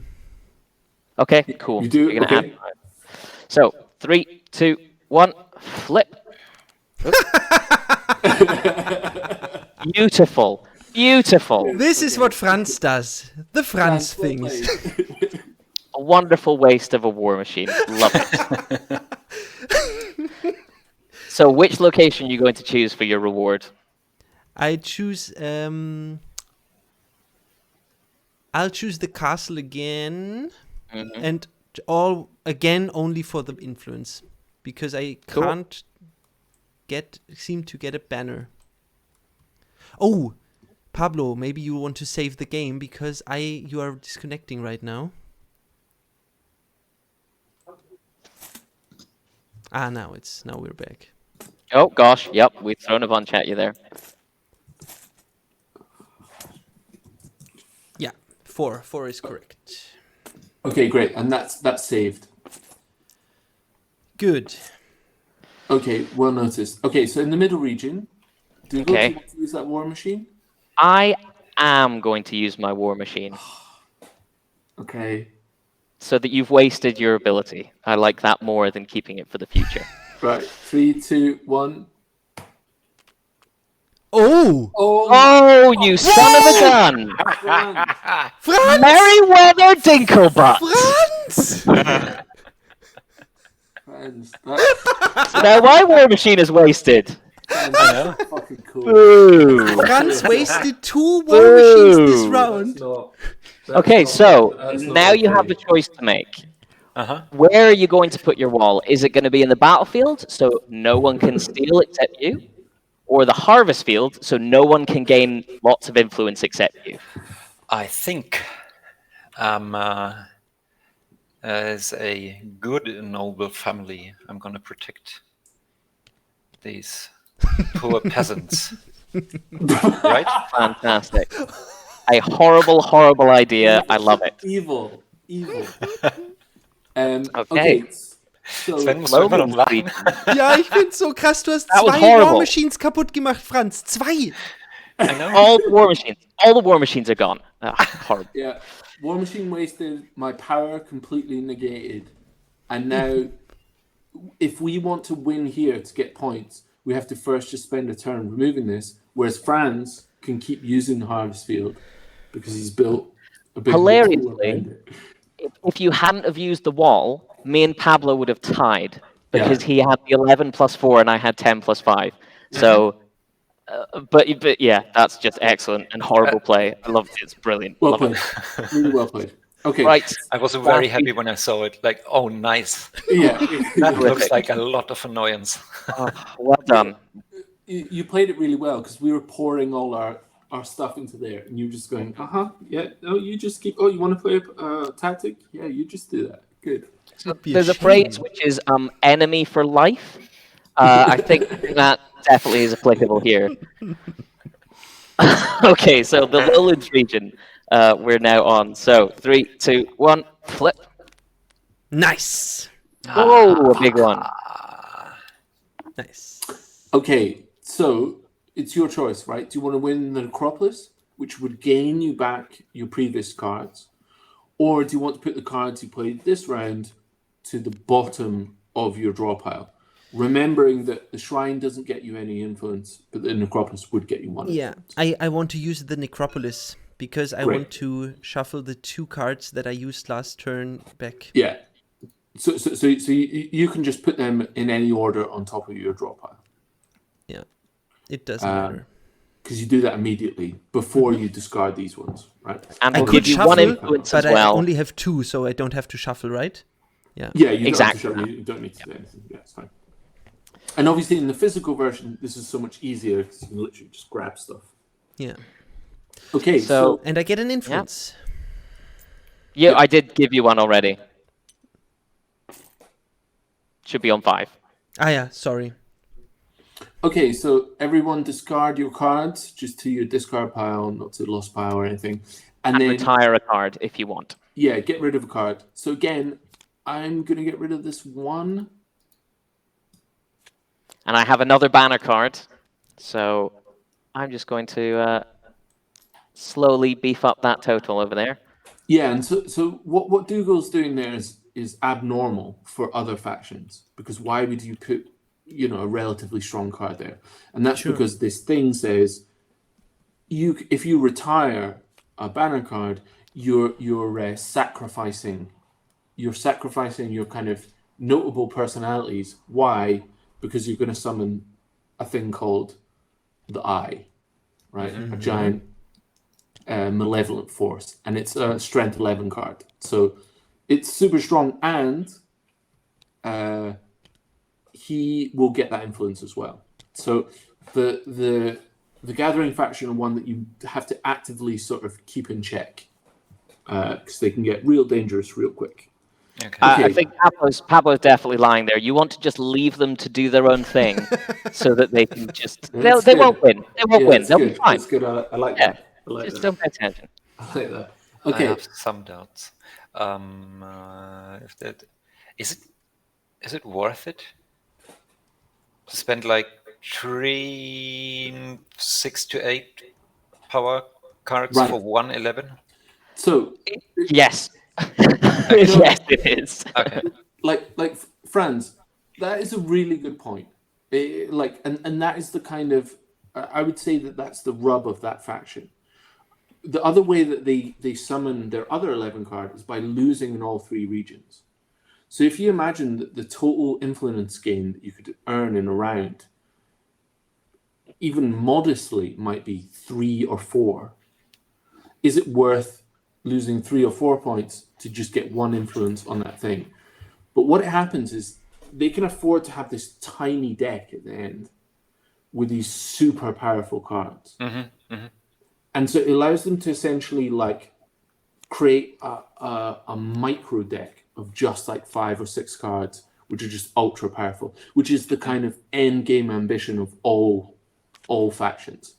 So, but generally what they have to do is balance losing cards and losing all the time with winning. If they don't ever win, then they won't be able to do that. They won't be able to achieve that. And obviously, with less banner cards means they can't put cards in the court, and they can't send banners to Shrine of the Site of Power, which is a good way of getting 2 points to get towards getting that 12 card or whatever. So it makes their life harder. But an 11 is so powerful. They're so powerful. Yeah. Yeah, okay, thanks. So the last part of the winter phase is if anyone has any war machines, so any number 5 cards that they want to deploy that they've kept all the way to the end of the turn, they can do it now. Nope. Okay, so we will move back on to the spring phase, which means we gain influence for cards in the court or tactics that gain influence, of which there are none, and then we would rearrange the order. So it looks like it's a swap for the top spot. Yep. And then Franz, you and I swap, right? And that's the reason why it keeps swapping, is so that like if ever there's a tie, it just goes to the left. And so it means that you get that situation there where it's like now we jostle things up. Okay. Yeah, you wouldn't get an advantage for just staying on the same thing because they were ahead of you anyway. Exactly right. Yeah. Okay, now we draw back up to our hand size. So draw up to 5. I think that's for everyone. Sven, you haven't done your special ability, have you? To take the power back? No. Nope. No. Okay. I couldn't. No. I was just checking. It's the only one that's conditional. You only have to do one of those 3 conditions, Yeah. and it will then Stuff automatically trigger. Okay, so who's first to play? So Sven, it's you. Yes, I have to place my herald. Yep. So what is what? Are we still in the spring phase? Yes. If you were planning on playing a thing, you can. Sorry. If you're planning on playing a tactic that's in the spring phase, you can still do it now. Yes. Do I have one in the spring phase, right? You do. You may want to keep it till later. I do want to keep it till later. I just wanted to check But yes, that I got the breaks in case I want to play it. Yeah. We will actually have another component, which will come with the base game, which is a card which has a token that moves around these seasons. Mm-hmm. It's mainly for people who are playing for the first time and to learn, because after a while, you kind of don't want to fiddle with an extra thing. You do learn what's happening in each thing, but we've definitely got that for new players. Yeah, nice. Okay, so Sven, where are you gonna play? That is the question now. That is an interesting question that I enjoy to ask myself. He has no idea. Could be. I guess. Franz, you're just cold-blooded. That's what I'm realizing. You're probably pretty good at this game, I reckon. I guess I want to go into the castle. I think, yeah, maybe. What do I want to do? I haven't. Just a little note. Everyone's discard pile is open information. So if you ever want to look, you can just, that's good to know. Yeah, and that's absolutely like part of the game. Okay. I guess I'm going to. Do I want to get rid of the wall? I kind of do. Do you? I kind of do. At least that would give me something for getting rid of the wall. If I put my herald there, I would gain 1. But I don't like the fact that you're in the lead. So I'm going to go for the battlefield again. I'm going to fight I Sven see. up in the top region. And how far am I in the lead? I don't get it. You're two in the lead at the moment. So that's an he means interesting thing me. that I can take 2 away. I think he means me. Ah. Oh, yeah, sorry. Yeah, It doesn't mean you, Franz. sorry. So he leaves your wall up. Mm-hmm. I'll steal off whoever's in the lead, basically. I'm very happy doing that. Should be my job, I guess. But okay. Now I'm in the lead, so somebody has to do it. Who watches the watchman? Right. Yeah, I mean it's only fair, right? Yeah. Mm-hmm. Fairness. Justice as fairness. I don't know. These uprising guys don't strike me to be Rawlsian. I think They're a complicated faction, yeah. you know. And what happens when they get into power, you know? Yep. I guess like every commune and every anarchic Jesus. state in history, it will be a nice summer and then somebody else with an army will come and ruin everything. I mean, I still believe though that they're the canonical good guys. Yeah. Sure. Or not guys, shouldn't be gendered. Just the Canonical, good faction. Yeah. But it could be Old King's Crown 2, where they will. Oh yeah, I love it. I love it. Yeah. They've spent too long in power. Yeah, and there's corrupted. all sorts of like cronyism involved. Yeah. That's good. Yeah, and then the old king comes back and frees the. Yeah. That's not a million miles away from what we've discussed about expansions. No We way. We do have plans. Interesting.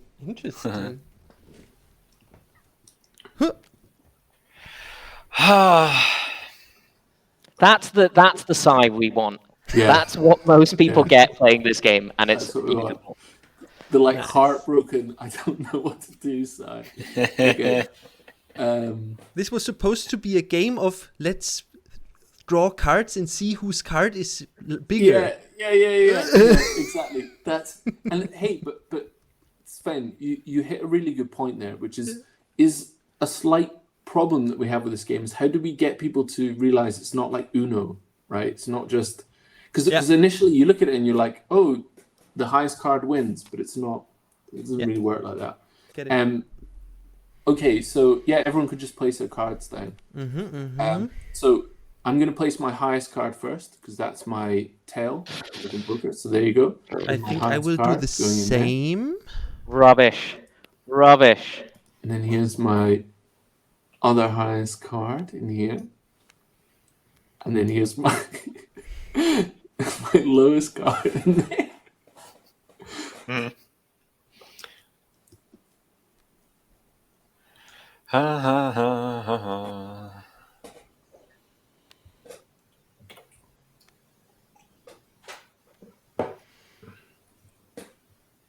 I'm not really. I'm not really convinced about my plan.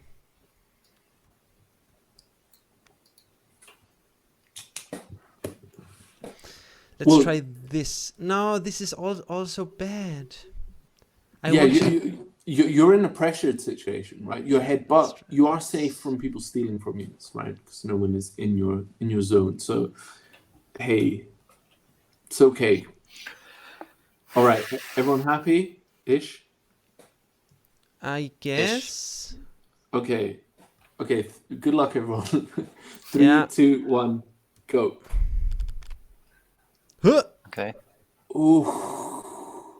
Okay, so Dougal, why don't you read out that card? So this is my decree card. So it counts a strength of 0, and if at the end of this whole thing, all 3 regions are done, I have lost everywhere, I can take 1 from an opponent and then put a card into the site of power. So I get to steal 1 as long as I lose everywhere.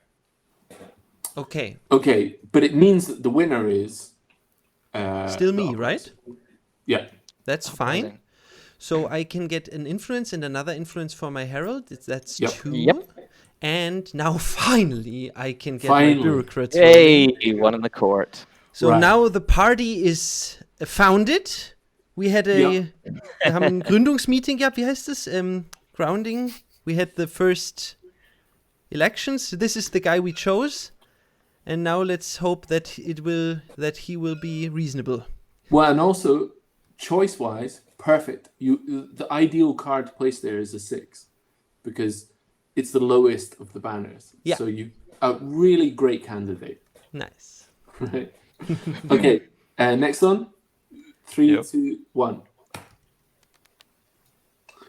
I was not taking part in this.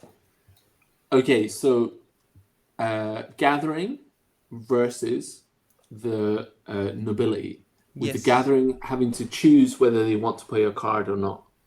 I'm going to choose to not play a card.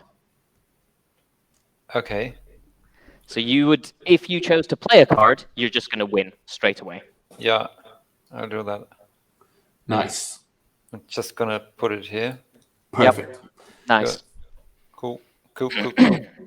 So that gets me 2 thingies and another thingy. Perfect. Exactly right.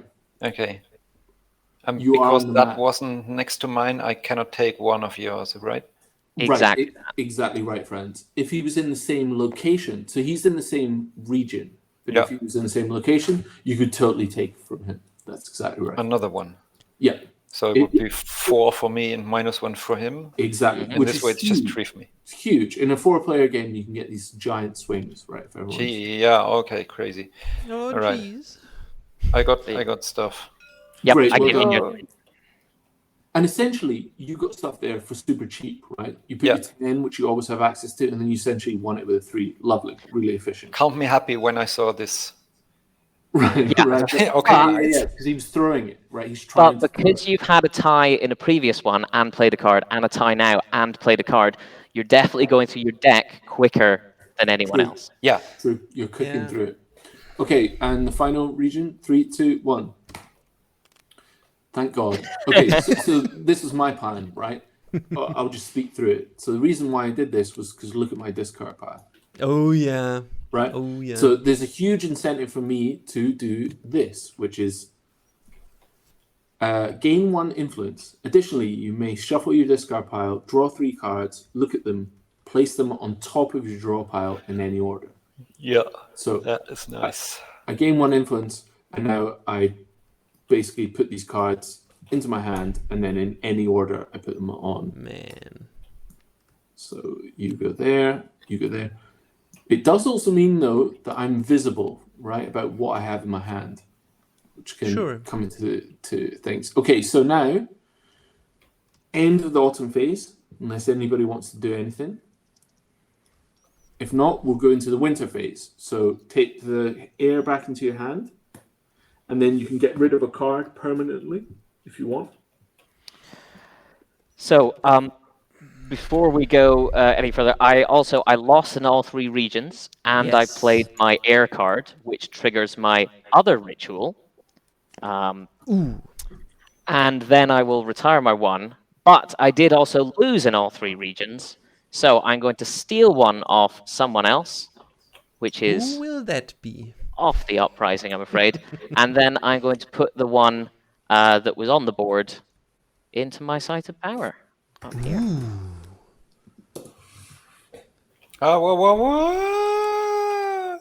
Okay. It's gross. It's gross. The purple faction are gross. They're absolutely Okay, gross. I get it. I want to use my blue-blooded grief. Yeah. Fantastic. That's your draw pile. Oh, yeah, it's super good. Super good. And I'm only using it now because I forgot about it earlier. No worries. And that means you can immediately place it on the map, right? Yeah, you I know. don't need to hold on to it for a round. You immediately just have it. Done. I'm gonna play. Oh wait, this is where I place my cards. Yeah. Cool. I'm gonna play my war machine. I gotta tap this now, right? Okay, and you're playing? Yeah. I'm gonna play it, and I'm gonna play it. Oh, 2 war machines on the board. Fuck. Well, technically, Pablo should have to play his first, because he is first in the turn order. Yeah, that's true, Franz. If Yeah, you want I to put it- choose another location, You might not want to put it there if Pablo's putting it there too. Okay. Yeah. Or you might want to fight him for it and go, well, at least I want to be on equal footing in that space. So I'm gonna go there. My thinking is, with the purple faction starting to get 11s, I'm kind of interested in getting access to 12. That's my loose thinking. Yeah. And additionally, purple is also gaining access Right. to waves. Yeah. Yeah, like purple is. I mean, they're doing quite well score wise. They're also sitting on a couple of other influence that's safe, and then they're like further along than anyone else for the 12s, which means that their condition in the game is further, even if their score is not the winning score. I think the court should check this out for Monopoly. Yeah, Might sure. be unlawful. but yes, now you can play that 5 war Okay. machine if you want, and wherever you want. Are you going to start the fight? That sounds Yeah. good to me. Oh, Yeah. my. Franz. Oh, no, I'm not. Well, hey, we could work together. Maybe I don't activate it at the same time as you. I wouldn't trust him. Don't trust him. He's done this before. No, don't deal. Don't deal. No. Look. I love deals. 3, I'm on 1. I'm on 1, right? So there's no point in getting in a big scrap with you. Maybe we can like knock them down a bit, and we just choose when we want to use our war machines. Yeah. Don't trust him. Don't trust him. Dougal. Okay, so if that's the end of winter, if nobody else wants to play anything, then we go to start of spring. So spring says, gain influence for any cards in the court or any tactics that are on the board. So for example, the Raid and Raise, which is my card that jumps around the board, that earns me money. But there is a card in the court, which means you can get it. And Franz, just to be clear, your faction is the only faction who can have multiple people in the court. Yep. Which is huge, and then you can build a wall around it and all sorts of stuff. You can do fun stuff like that. So there's definitely an incentive for you to win the court. There's kind of an incentive for me to win the wilderness because I'm just like a strong, straightforward faction. So maybe we can sort of figure this out where we don't fight against each other because our war machines are there.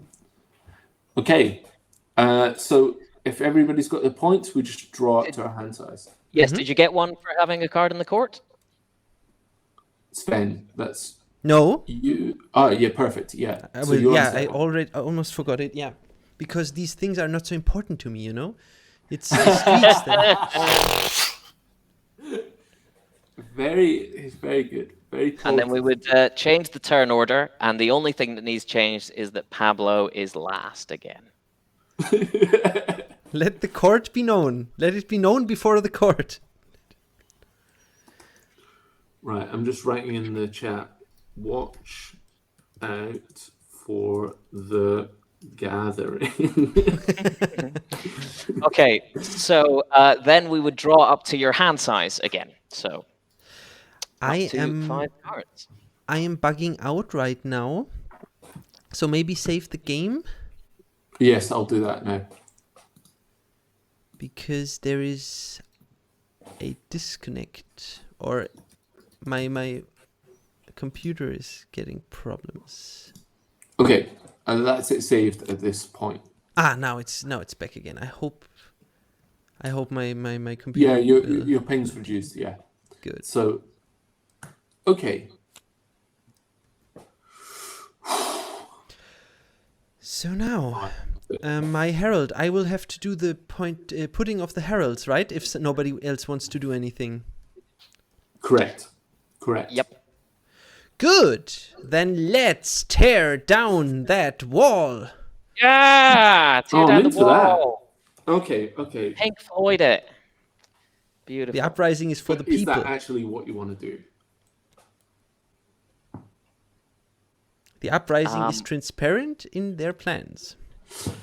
Franz, Yeah. how's your hand looking this round?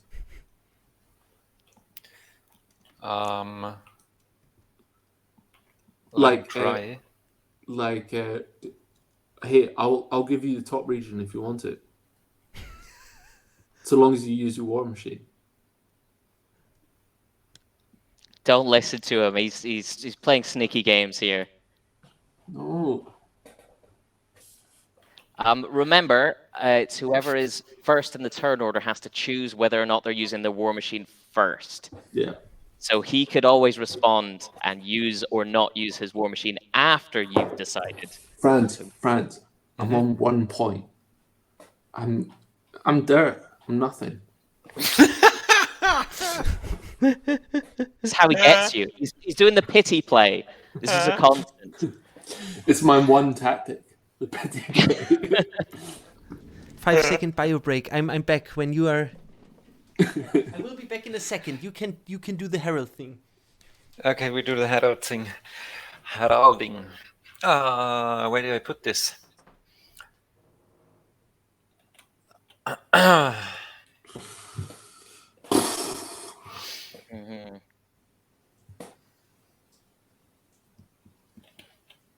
Oh. Yeah. Which phase are we in, by the way? We're in the summer phase. Start of the the summer. phase. Okay. And like thematically, it's like Spring, you get the new resources because it's after winter. Summer, the armies are marching around. Autumn, you find out the resolution of the fights that happened, and then winter, you knuckle down. Everything gets discarded. You lock down for winter.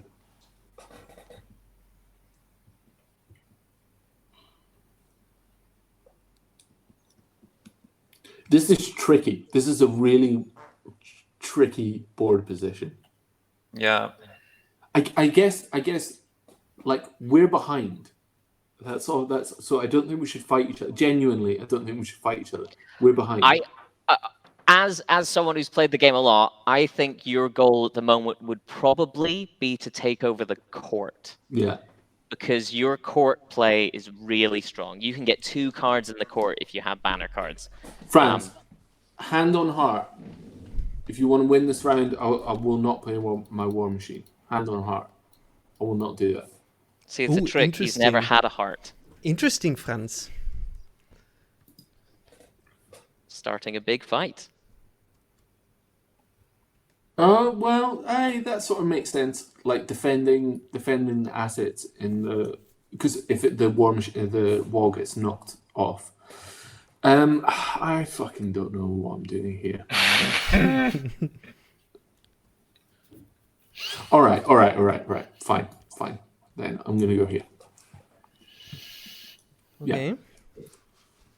Yeah. Okay. So cards face Don't down. give it to him for free. He just wants it to influence for free. Anyway, I'm not fighting up there.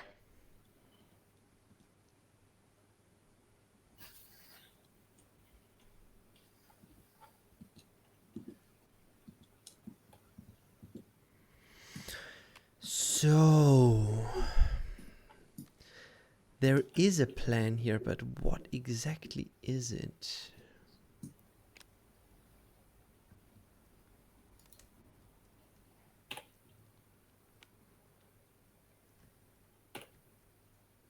First, before we place the cards, I have to ask a question. Mm-hmm. Do I ambush before or after you claim if you use the war machine? Once. Yes. Yeah, on you go. That was an either or. It is before. So the war machine is chosen just before the cards are flipped over. Okay. So it would happen just before each region. The ambush is actually done once all the cards are played down. We are going to change the timing on the ambush tile to be at the end of the summer phase once all cards are played down, just to clarify that even more. So that's good. Yes, how many of these can I activate in one round? As many as you like. You can activate all of them, but they have their own timing. So, but they're also mainly one use until the end of the game, unless you manage to get them back using Site of Power. So it's always a risk. It's always a risk. It's not easy. Sven, that was a super astute question. Dougal and I literally had a meeting, was it yesterday, talking about the exact wording on ambushes and changing it to the end of summer, not autumn. Great. So it would just clarify because there's so much of this is like it's like not a real time in any way. It's not because everything is simultaneous. There's a degree of things happening at once, and we just want super clear, right? And that's like we're faced with. Okay, but we want to make one as clear about when things trigger. No, I can't. Okay. Do that. I cannot do that. Hang on a second. What did I even play there? Oh, fuck. This is just horrendous. This is horrendous. Why did you make this game, Pablo? Why did you do this? I'm not sure. I'm not sure what I was thinking. I hate this. Oh, God. Okay, fine.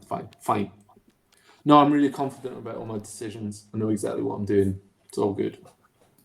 We're all good here.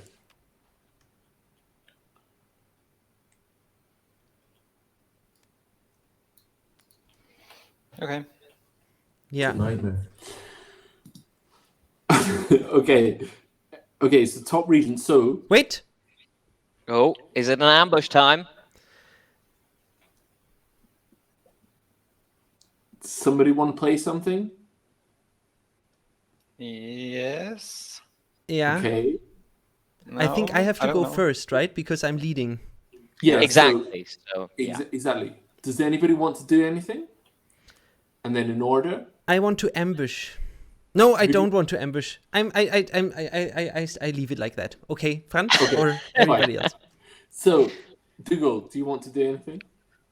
No, I am not going to do any of that. Okay. Franz, do you want to do anything? Yep. What do you want to do?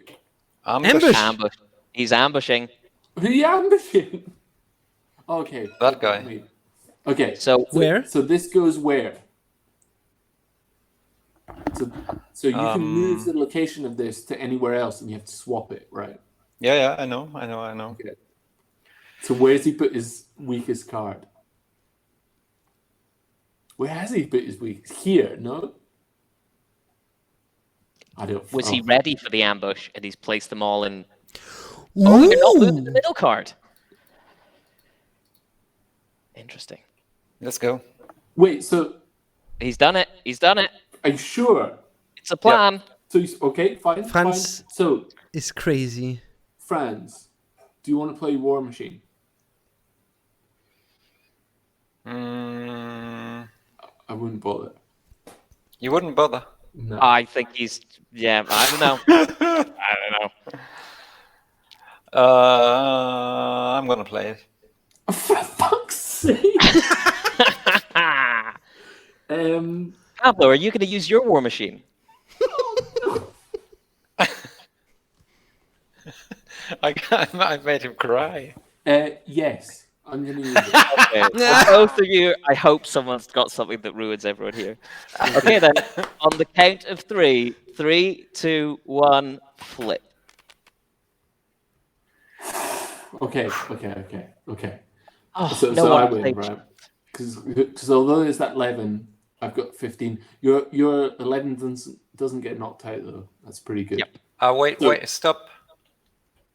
If you add I'd 3 No, to it, no. yes, he can. No, Franz. Yes. Honestly, Franz. Yeah. Good Fuck man. you. Fuck Good. That's unbelievable. No, it's fantastic because he gets the court now. It's not- the perfect disgusting. I plan. hate it. It Yeah. was genius. I hate it. I Franz, love I it. hate it. Well done, Franz. I hate Even it. if you don't win the game, you're the victor I in my hate this eyes. Stupid fucking game. Excellent. Wonderful play. True master. True master. Oh my god. Good stuff. It was a nice alliance you made there, Pablo. Yeah. It worked really well for you. Good idea. Good stuff. You were talking so much in Franz. Yeah. Mm. Excellent. Excellent. I love it so much. Yeah, dude. You So, you where were would you you, like to were, win? you made nice offerings to the guy. You 5 minutes ahead before called what was it? Cold-hearted. Yeah. That's it. What did you think? Yeah. You said he was. Yeah, I just- can't remember. I just thought it was going to be okay, but no, it's fine. Now I see where we Good. are. Cool. Brilliant, Okay, Franz. So, what do you want to Where would you choose? like to choose for your reward? The castle or the wilderness? The castle, please. Fantastic. So you'll get 1 influence just for having the castle, and then you can move your banner card you've played or 1 from your hand into the court, and that will knock out whatever is in the court currently. 1 second, please. I have to take a think.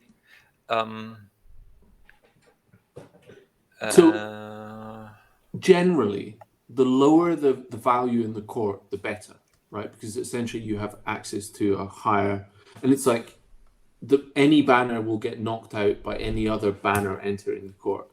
Yes, I'm redecided. I'll take the wilderness and put this guy here and take this. Oh, big move. Now, anything once it hits the 3 total in the site of power, anything there goes in the lost pile. Okay, So does this go to my hand or to the draw pile? Goes into your hand, which is perfect for any future ties in the same round. So, are you? This card is out the game. Yeah, now It's I a got big 12, move. right? You've got 12 instead. It is absolutely. It is done, and can be game winning because now you have this just high card that you know will win almost all the time. And you're also going to gain an influence for choosing the wilderness, so I'll just give you that there. Nice, thanks. Okay, Franz. Well. That was an amazing, amazing move. I'll just put your tactic back. That was incredibly well used. I feel like I've spent everything I have. It was a big move. We'll see what happens from now on. Yeah. So, if we're ready, 3, Next one. 2, 1, flip. Ooh. Oh shit. Okay, so the way the ruse works is it just pauses time, and then it says you can either reinforce, which is play another card face down, and then when all the cards have been played face down, you reveal it, so it'll only be you. Or you just leave and you take your token with you, so you can't be stolen from. Yeah, your herald. Sorry. So you run away essentially. I'm just trying to find out if any of your abilities could ruin my day, because you all know that I got this 12 card, which I could just put there and win. Yes. Yes. Yes. This is so I don't crazy. think any of us can combat that. No, I could, but I'm not sure I would. So I have an ability that minuses 2 for any card. So what I could do is, if you play your 12, I could minus 2 to it and make you draw with Sven. But would I? Because that's using a big ability. Winning, and you wouldn't. I don't think you'd use it for that. Okay. Or would you? Only one way to find out. That's fine. No, Okay. I'm not going to use it. I'm not going to use it. You're fine. Okay. And I can't do anything, right? I don't think so. No. Nope. Okay, Franz, that whole turn was Machiavellian. Yeah, it It was was brilliant. Absolutely brilliant. Now, I'm guessing you're going to choose the harvest field for your reward for some reason. Yes. So the way it works is you take. Wait, why though? Because you get 4 instead of... Taking 2 away from and you. getting Yeah, nothing. I'm going to take 4. I'm I'm going to take 1 away from Sven, right? Yes. Exactly. So the Can you just order pull is. those? Yeah, you can. Yeah, you take 1 I did. for your herald. You stole 1 from him, and then you get 2 from the harvest field. So now you're on 8. So you are winning. A big leap. That was huge. That whole turn and how it worked together, like the wheels. Oh my god. And at least half of that wasn't planned at all. the 11, but the thing is, you're 111 down. Everyone else has an 11. You've got a 12 for sure. That's great. But you could have had an 11 and a 12 with a couple of turns. Now on to the last region. Oops. Sorry. Pablo, you just took your card away. Yeah. All Here we right. go. So 3, 2, 1, flip. Okay. Aww. Poor show, Pablo. Poor show. Okay. So I won something finally. But I think it's not going to get me any influence. Yeah. So I'm just going to keep these 2 cards. And I'm going to choose the shrine. So these 2 in any order go to the bottom of my draw pile. Okay. And that's the end of the round. Well, that's the end of autumn. So What onto the winter phase. You can retire a card if you want.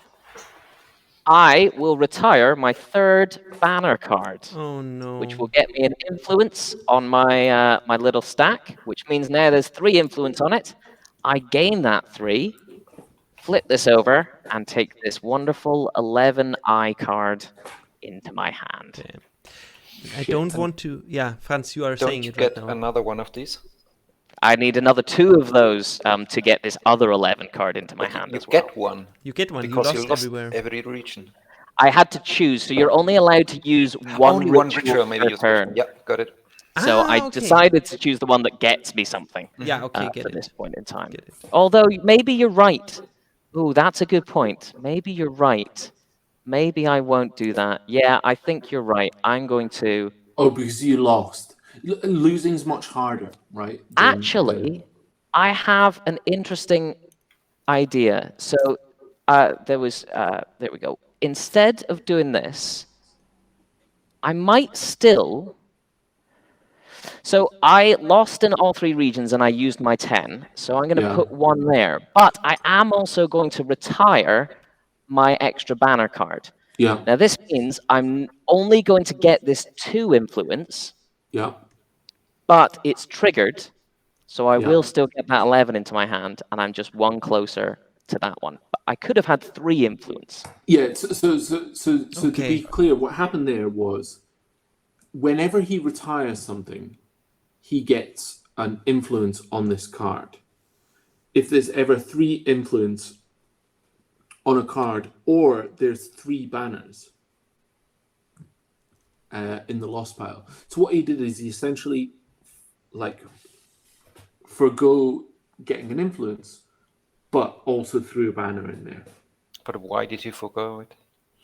So he could expedite it. So he could. It's so that I could use the other ritual. So the other ritual is slightly harder to get. I have to lose in every region and You use my didn't use. heir. Oh, nice. Now I get it. Yeah. So yeah, It's I super lost tricksy, that. Super Yep. tricksy, but You Retired use that. the So I effect of the left ritual Yep. yep, without activating the ritual, exactly. Yes. Exactly which that. is crazy and definitely needs clarification in the rules Yeah, if it hasn't It already. is specified, but it's kind of like halfway through where it says if there are ever 3 of your captains, so 3 of your banner cards in the lost pile, you can immediately claim it, as opposed to if there's 3 influence on it, which is clarified in the other ritual. But yes, it's kind of halfway through, so maybe we need to bold that. Just to Or make you sure. maybe you might just need like brackets. This does not, but like activating the 11 from the ritual of the eye is not activating the ritual, or something like that. Yes, that's a good point. okay. You know what I mean? Right. Okay, and I'm not gonna kill off any cards this time. I think. Same. Am I? A 4? Can you tell me? Is this keep worthy? A 4 is on the 4 is a edge. good question. Good question, Franz. It's like a 4 is not very good when placed on the map, but maybe quite good in a tie, or maybe a double tie. They're quite strong. A four, especially in a 4-player game, can often win in a garbage area. Right? Okay. If you see an area that people are pouring all their resources into the other areas, 4 can totally take it. Okay, I'm okay with it. Yeah. See, I always get rid of the 4. I definitely play a bit riskier. So all the other stuff comes into my discard area? Exactly, including the War Machine. If you hadn't chosen to use it, the War Machine would have stayed out. But it was the best thing to do that turn. yes. Possibly, that turn was so great. the turn of the game. It was beautiful to watch. Thank you. yes. Good. It was so crazy. I loved it. All right, I'm just going to nip out for 1 minute. I'll be back. But just carry on with turn order and score and stuff. Yes. All right. So, obviously, if anyone has any War Machines to play, they can. But I think they're all in the discard pile at this point in time. Yeah. So, Seems like what it. we'll do is we'll move on to the spring phase. So, first of all, Sven, it's time for you to gain another one for the court. No one Yes. fiddled with you in The there. Court of Justice is ruling over everything. Yep, and now we have a big shuffle in turn order. The nobility had a massive turn, which put them Yes. ahead. The uprising, due to their court, comes in second. I will be there in third, and shockingly enough, Pablo is way at the bottom, Wow. which is it's almost unheard of, except it happens all the time. Now he's not here to defend himself. It's much easier to say these things. So yeah, that's Oh how God! it's going. Oh, that was all right. That was just the one I think that you had in there. I pressed reset. Oh, it didn't reset everything, I think. No, just on that on the pile. I think it's just the one. There we go. It was just that one that I had in there. Okay. So, no stress. I only There wanted we to go. search it. Misclick, sneaky misclick. So there's no other cards that anyone's doing. I don't think there's any other spring phase cards, unless it's something that you want to take out of your discard. I'm thinking about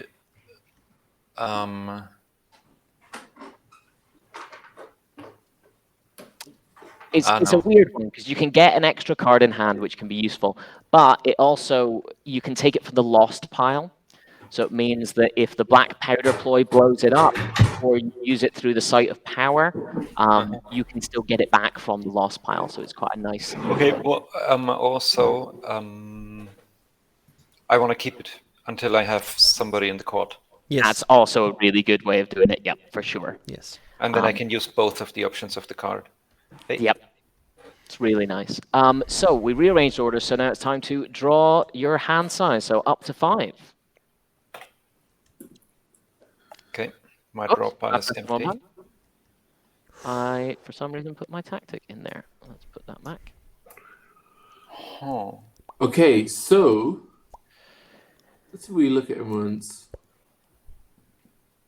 So the nobility have got a hefty discard pile. Are you on you're literally your last card?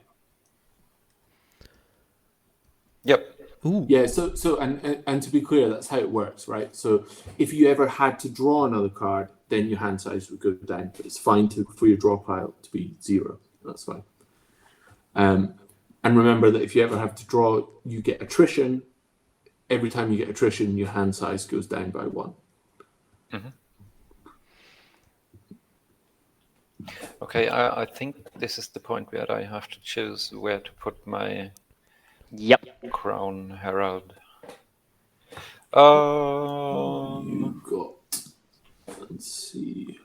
Okay.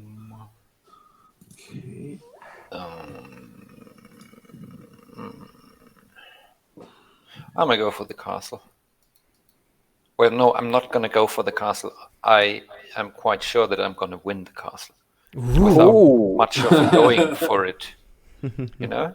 Say your 12 is definitely in your discard, Yeah, right? yeah. I'm searching your discard pile as we speak. Let's have a look.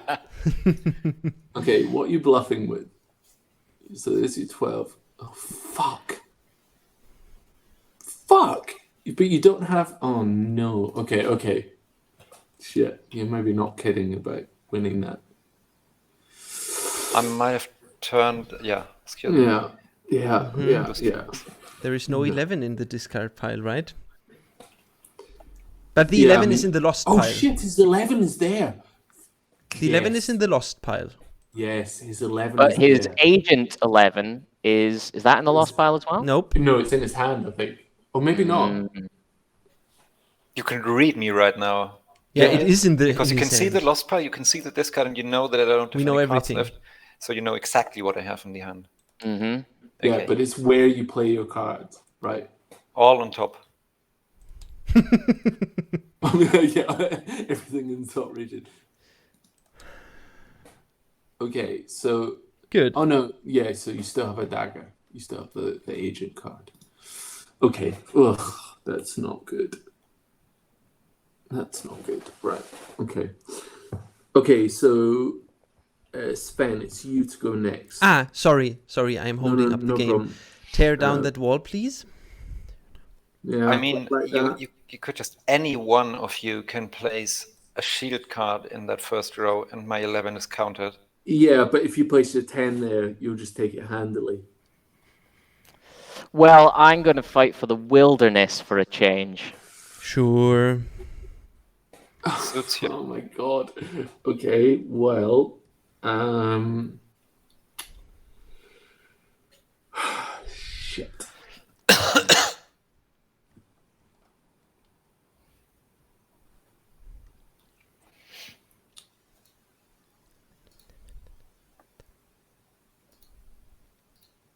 Okay, yeah.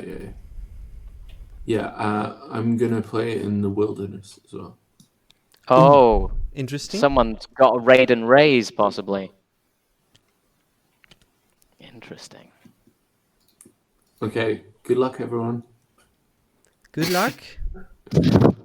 Good luck, lol.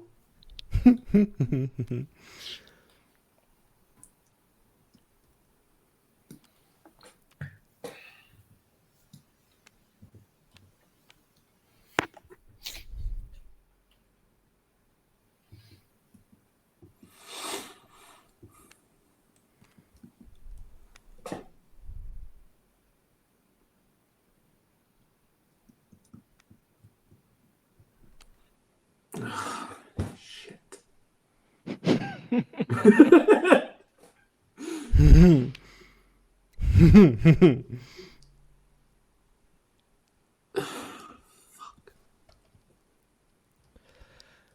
Maybe, maybe not. I don't know. I don't know either. Pablo, do you know that you can adjust the rotation degree Yes. Yeah, of your card? So I think it's to do with this mouse, which is like ultra sensitive. So I keep like zooming in and out. I think it's just like the touch mouse that I'm using. So it's whenever not the rotation degrees. No, I'm not touching any keys when it like rotates. It's just, although it seems to be fine just now, but yeah, it's like whenever I pick up cards, it seems to rotate on its own. I'm not like touching any keys. Okay, all right. Yeah. I cannot decide which cards to put where. Then I will get a drink. Not easy to play. No, I agree.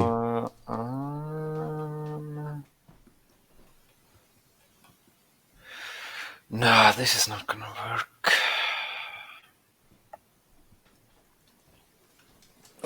I don't even know what I was.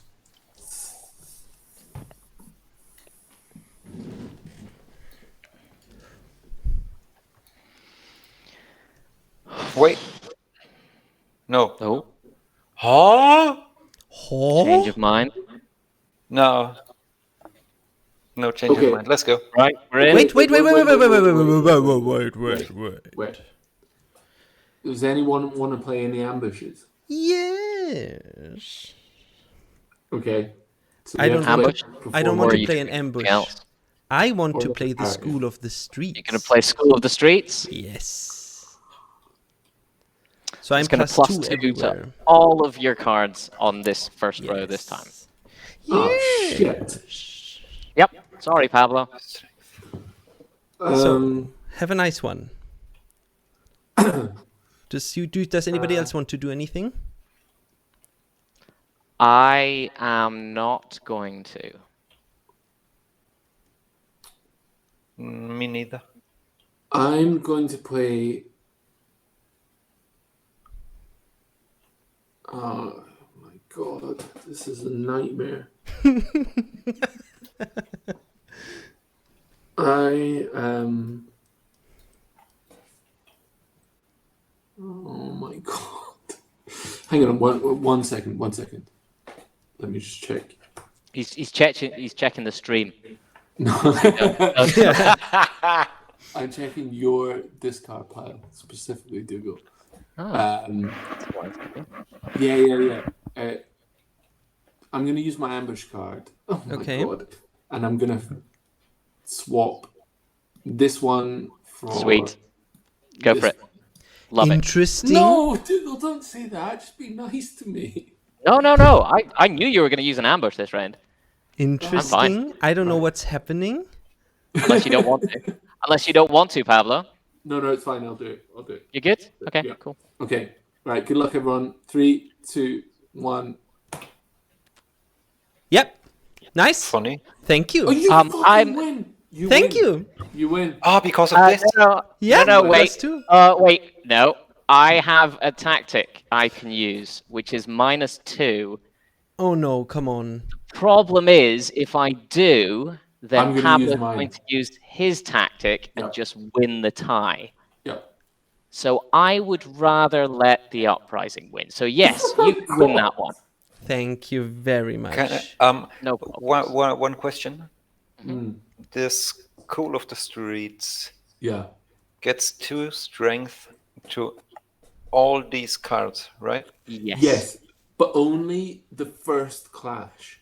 So let's Not say even a there was tie. draw. That's why. Yeah, okay. Yeah. I got it. So powerful, but limited.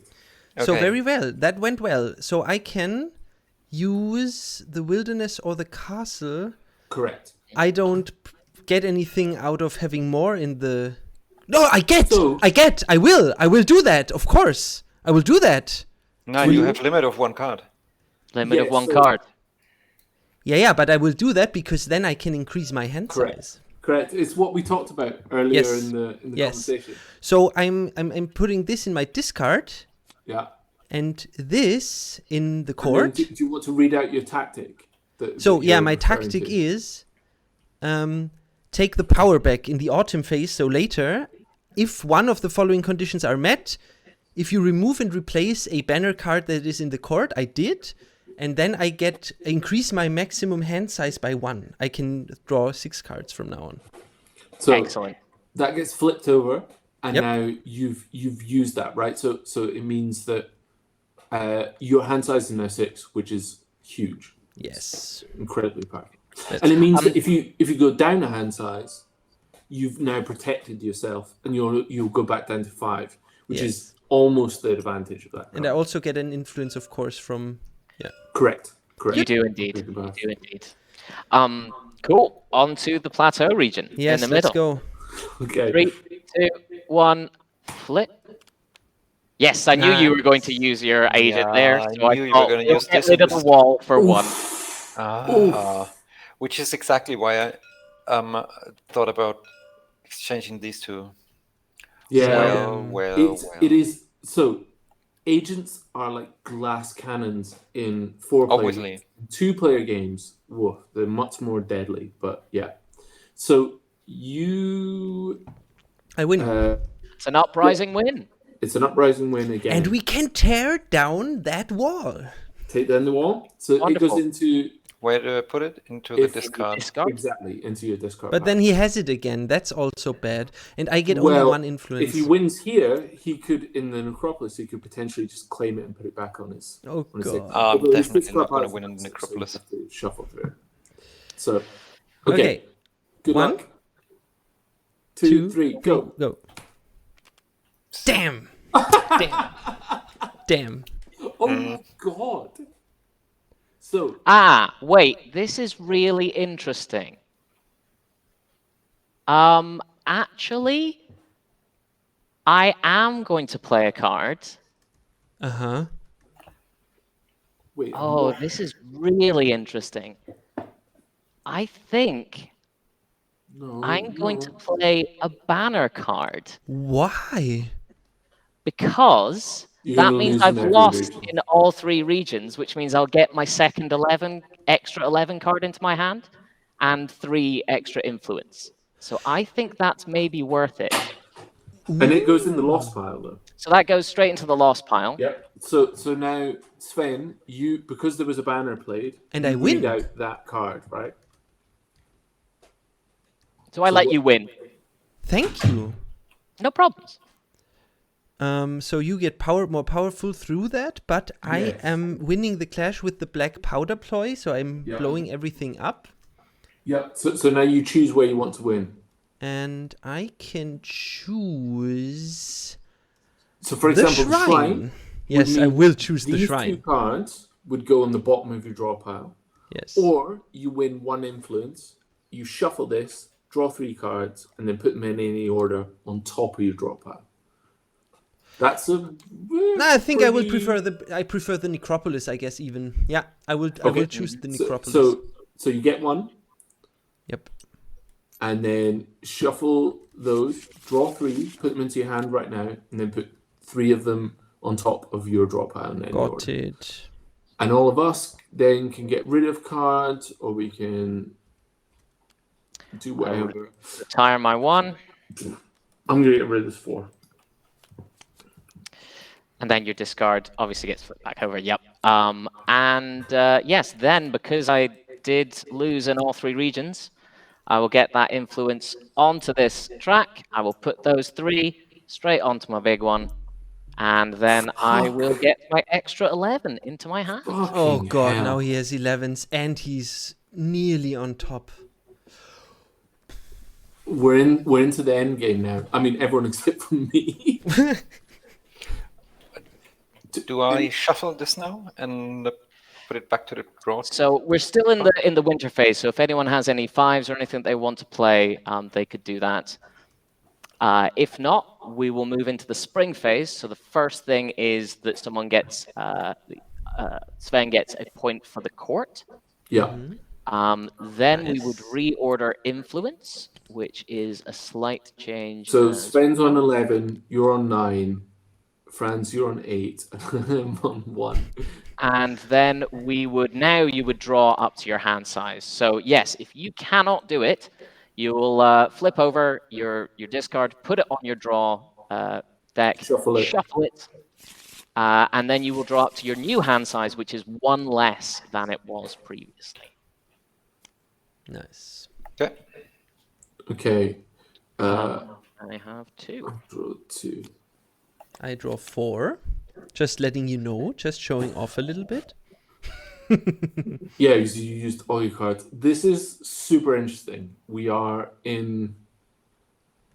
Yeah, fuck. Yep. Fuck. Yep. Unfortunately, Pablo, Yeah. that is the correct word. yeah, we're in fuck. Sure. So, Sven, where are you going to put your herald? Ah, yeah, the Herald. The Herald. I am a simple man. Now that we rule the court and rule maybe even the kingdom, now we should feed the people.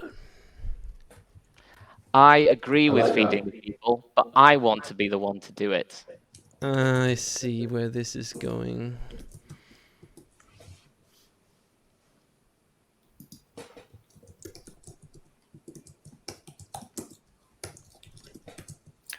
I'll go for Merryweather a quick kiss in Dinklebutt. my rightful home.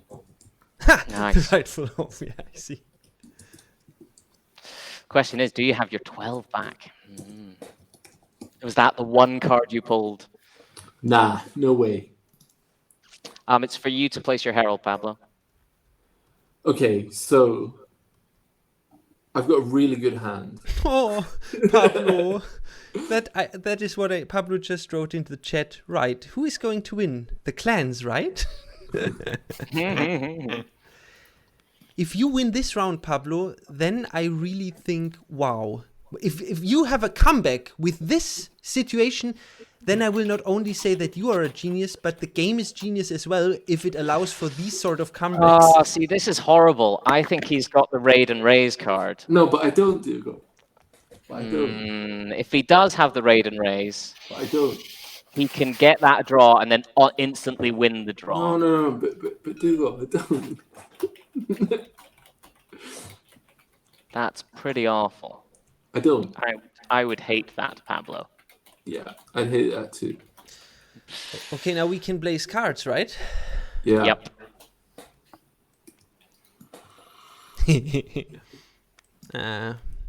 Maybe this.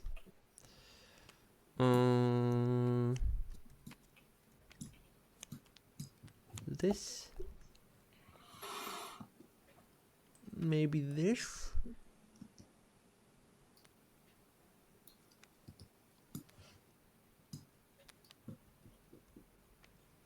Maybe this. And this.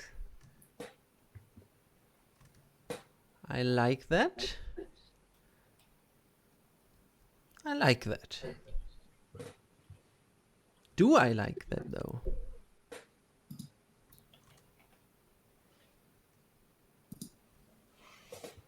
Yeah, I like that.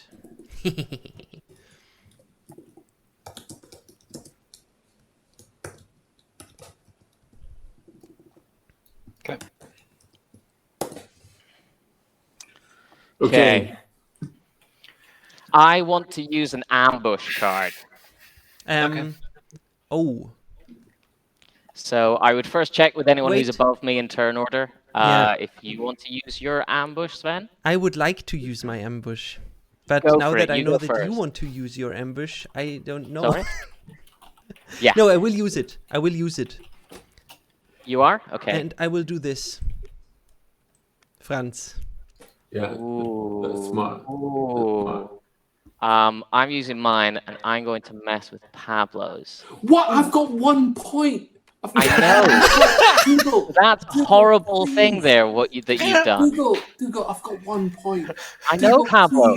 Please, But you Dougal. started a big fight, Pablo. Dougal, please, I've only got 1 Started point. a huge Dougal, fight. Dougal. Shouldn't have started the fight. Shouldn't have started the fight, Pablo. I shouldn't have started it without an ambush. Yeah. That's pretty good. Okay. So, if that's all the horrible ambushes done, on to the Highland region. Yes. If you're ready. 1. Okay, 3, 2, 1, flip. Oh, excuse me. Oh, it's a three-way tie. Interesting. Hang on a second. So it's I will. I have to choose first because yep, you do. I'm. Wait. So Yep. So Oh yeah, are you going to use your I win a tie? Oh Tie. yeah, sure. You can win the tie. yeah. So I'm gonna do it Okay. just so I get some like points on the board. Okay. So I'm gonna use Startling Battle Cry, which says, in autumn, if you are tied in a clash, you may play this card and resolve it as a win in your favor. So I'm gonna do that. So Pablo, did I move the wrong card around? I No. didn't think. I thought you were going for the bottom. no, Oh well. Let's see. I baited it out of all of you. Okay, so and I'm gonna go big, I think, here and try and fuck it. Okay, so I'm gonna do that. Okay. Did you get your 1 point for the wilderness? Okay, so double the amount of resources. What just happened? You get your influence. Yeah, so I played this, and because this ties with these ones, I used This right here, you mean? yeah. Yes. Because if you turn into clash, you may play this candidate. So okay, so you won. Yeah, it's like the green faction are super basic. Like one of their powers lets them just ties, they just win. Another one says any cards you played this round, you just get to keep them, right? Okay. So they're like super straightforward. Yep. Quite powerful though. They have a good win rate, which is why this is really depressing that I'm low. Okay, so this middle fight, I have no idea how this goes now. Oh dear. Right. Ready? 3, 2, 1, flip. As I shit. thought. Oh, he did have the tool. Well, I'm actually going to use my extra ability and minus 2 points to that card. I'm going to use my School of the Sap. You may minus 2 strength from any revealed card in this clash. And make sure that 12 is no longer a 12. Oh my god. I'm sorry. May I let you to it and get home? Maybe. Yes, Yes. you can do that. Bye-bye. Bye-bye. You get to do that first. That's exactly right. Thank you. That's exactly right. You can just run away from that if you want. And you Okay. take something with you. That's So- a shame, because I wanted to steal off you two. But you can't have everything, right? So I give you one. So, Yes, so please. that one I Thank won you. Oh god. I'm going to take is one gone. my Herald, and then I'm going to take 2 for the Harvest Field. Oh my gosh. Oh wow. I'm What are on you on? 13. Oh my gosh. Fuck. Okay, Last final one. region. That went so backward. Yeah. Fuck me. I ambushed you, Franz. I'm sorry. That was revenge for the No, turn the you ambush had. actually was cool Yeah. Yeah, it's sort of because I played into- put way too much weight up there. It's But that you would have power as won. well. The -2 or +2 after the card has been revealed. +2 doesn't seem like that much, but in that case, it's only because he played in +2 is all you need. Yeah, it's just dead. Yeah. Dead. Yeah. Okay, good luck, everyone. Last region. 3, 2, 1. 2, Go. 1. Now And yes, I did play all 3 11s that round because of my extra life. Holy. Now, here's the question, though. I can put them all on the bottom of my discard. But will we get through another 2 turns? I think we probably will. Or I could take stuff from my necropolis. No, I think my best bet is to not gain anything extra. And I'm going to put all 3 of these 11s on the bottom of my draw pile. Damn. That's unreal. Okay. To be honest, I wasn't really thinking about that turn. I just thought it would be great to have a turn where I played all 11. Yes. That's good enough. Joyous move. Okay, so discard. Retire a card if you want. But everyone else loses all their big cards to their discard. So I'm quite pleased with that. That's correct, yeah. All right, I'm going to use Salt Toughness. Yeah, I'm going to use it. Fuck it, am I? It's only an Agent 11 and a 7. No, I'm not going to use it. Are you sure? I'm so upset you ran away from that fight. I could know. have won. I If you know. hadn't run away, I would have stolen one off you, and then I would have got the necropolis, and that would have been me at 15. So Yep, I know. I'm going to use it. I'm going to use it. I was so happy when I got the ruse in this situation. it went really well for you. Because you would have won. Yeah, you would have won. Yeah, I would yeah. have won. Wow. I would have won that round. But it was a big play, and I think you might win simply because that one in the court that's been sitting there for all this time. The court is I had a really good court round. It was all the time. It was in there all the time. It was not also, one it's the game's tiebreaker. So if multiple people, let's say you both ended, so you have to end the round with the winning amount, right? But let's say both of you were on 15, it's whoever holds the court that is the tiebreaker. So there can be a third kingmaker. Yeah. Nice. I mean, towards the end, potentially lots of people can cross the finish line at the same time, but the court is the deal breaker. Yeah. But if someone has, for example, 17 and someone else has 15, the person with 17 is still going to win. Sure. It's only if you're tied. Sure. And what was crazy was, Franz, you only picked one card from your draw pile that turn, and it was the 12. Yeah. That's nuts. Yeah. Okay, so I will. New round. You scored your thing. I want to do a war machine. Yes. Oh, great. Okay. Yep. It is War Machine time. Oh, he's going for the win. Or the battlefield to stop you from... No, if he gets the harvest fields, that'll be winning, because he's going to get 1 for the court anyway, so he'll be on 12. I don't know if there's anything you can do to stop him, because you used your raid and raise. Have you? No, you didn't use your raid and raise. Oh my god, it's all really close. So you need to use your raid and raise there. That would be the only thing that would stop him. I don't have my raid and raise. Well, we'll see, because we're starting a new round. So, we draw first thing, cards now. You'll get an influence for the court, Sven. Yeah. Thank you. I'll give you that. That's very important. Then we reorder the turn order, which is pretty horrible because I don't like being in first place at this point. And, and that's still the same for everyone else. Then you'll draw your cards up to your hand size, which is now 6 for yourself, Sven. For me, it's 4, goodness. right? Yes, exactly. Is there any way to keep track of this? We are going to have that on the player boards in a physical manner. Because I'm definitely going to lose track. Yeah, it's definitely something that is on our mind for how many. Okay, Franz, that was very important you said that. You've like tipped over some design decision there. Around, I've always been like of the opinion that you don't need to track that.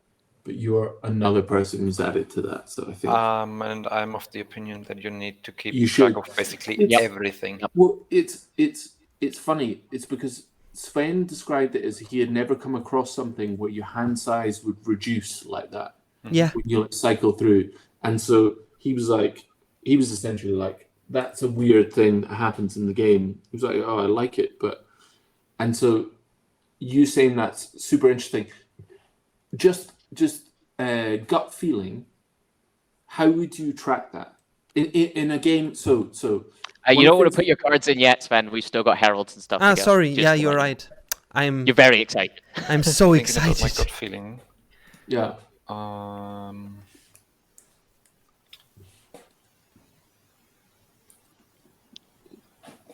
Oh, that's hard. I mean, the easiest way would be to use some kind of small token. Yeah. So, would you have a token that denoted your hand size has gone down by one? Like, let's say, like an attrition token, right? Like maybe like a black. Do you have like a story explanation to why my hand size is going down? Yeah. So we refer to it as attrition. So the idea is that you've overstretched your supply lines. Attrition. I haven't. You've said that before, but I haven't heard the Oh, word. yeah. So attrition. The word means. I mean, I'm sure there's an equivalent. It means over time, losing, being under duress or under threat. You take damage, or you take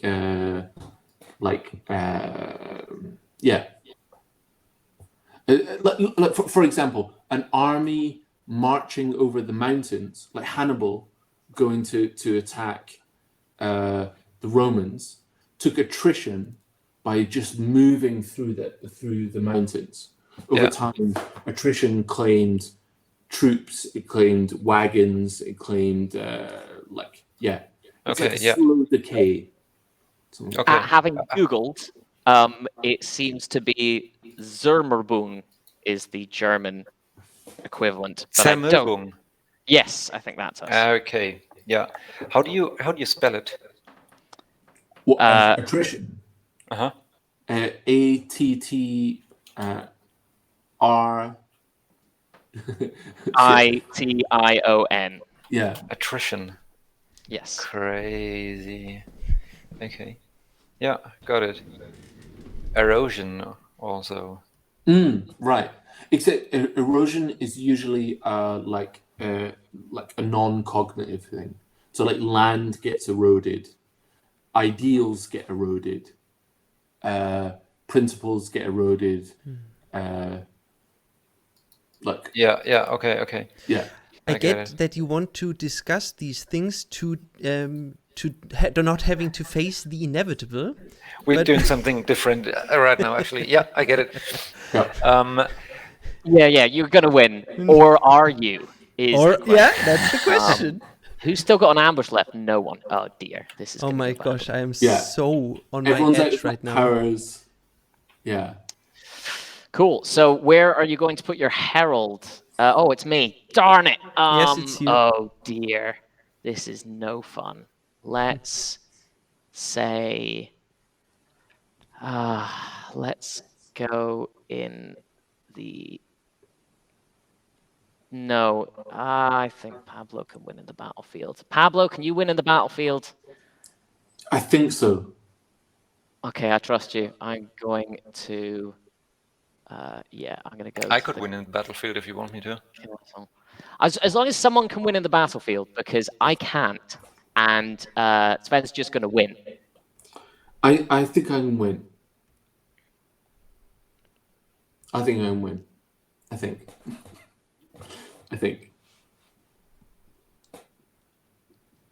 It's close. I think I can win. Yeah. Okay, so Sven to put his yep. I mean that's the sensible choice. I know, yeah. Ooh, that's That's smarter. nonsense. That's smarter. One, God, two, I'm so three, under four. pressure. Yeah, It's so 'cause crazy. all you need to do is win 2 of the areas. Ooh, it's gonna be a trick. I don't know. Fuck. Okay, Dougal, it's you to play your herald. I've done my herald. It is actually Franz. Oh my God, No, this no, no. is Oh yeah, sorry, Franz. Apologies. what's yeah. happening now. This is so tense, guys. It's horrible.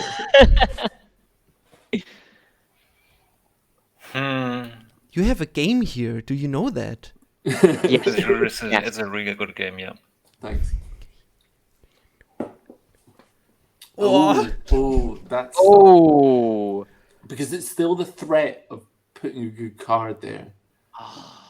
if you win, you're gonna gain 1 from the castle. Yeah, we need someone to win the top region.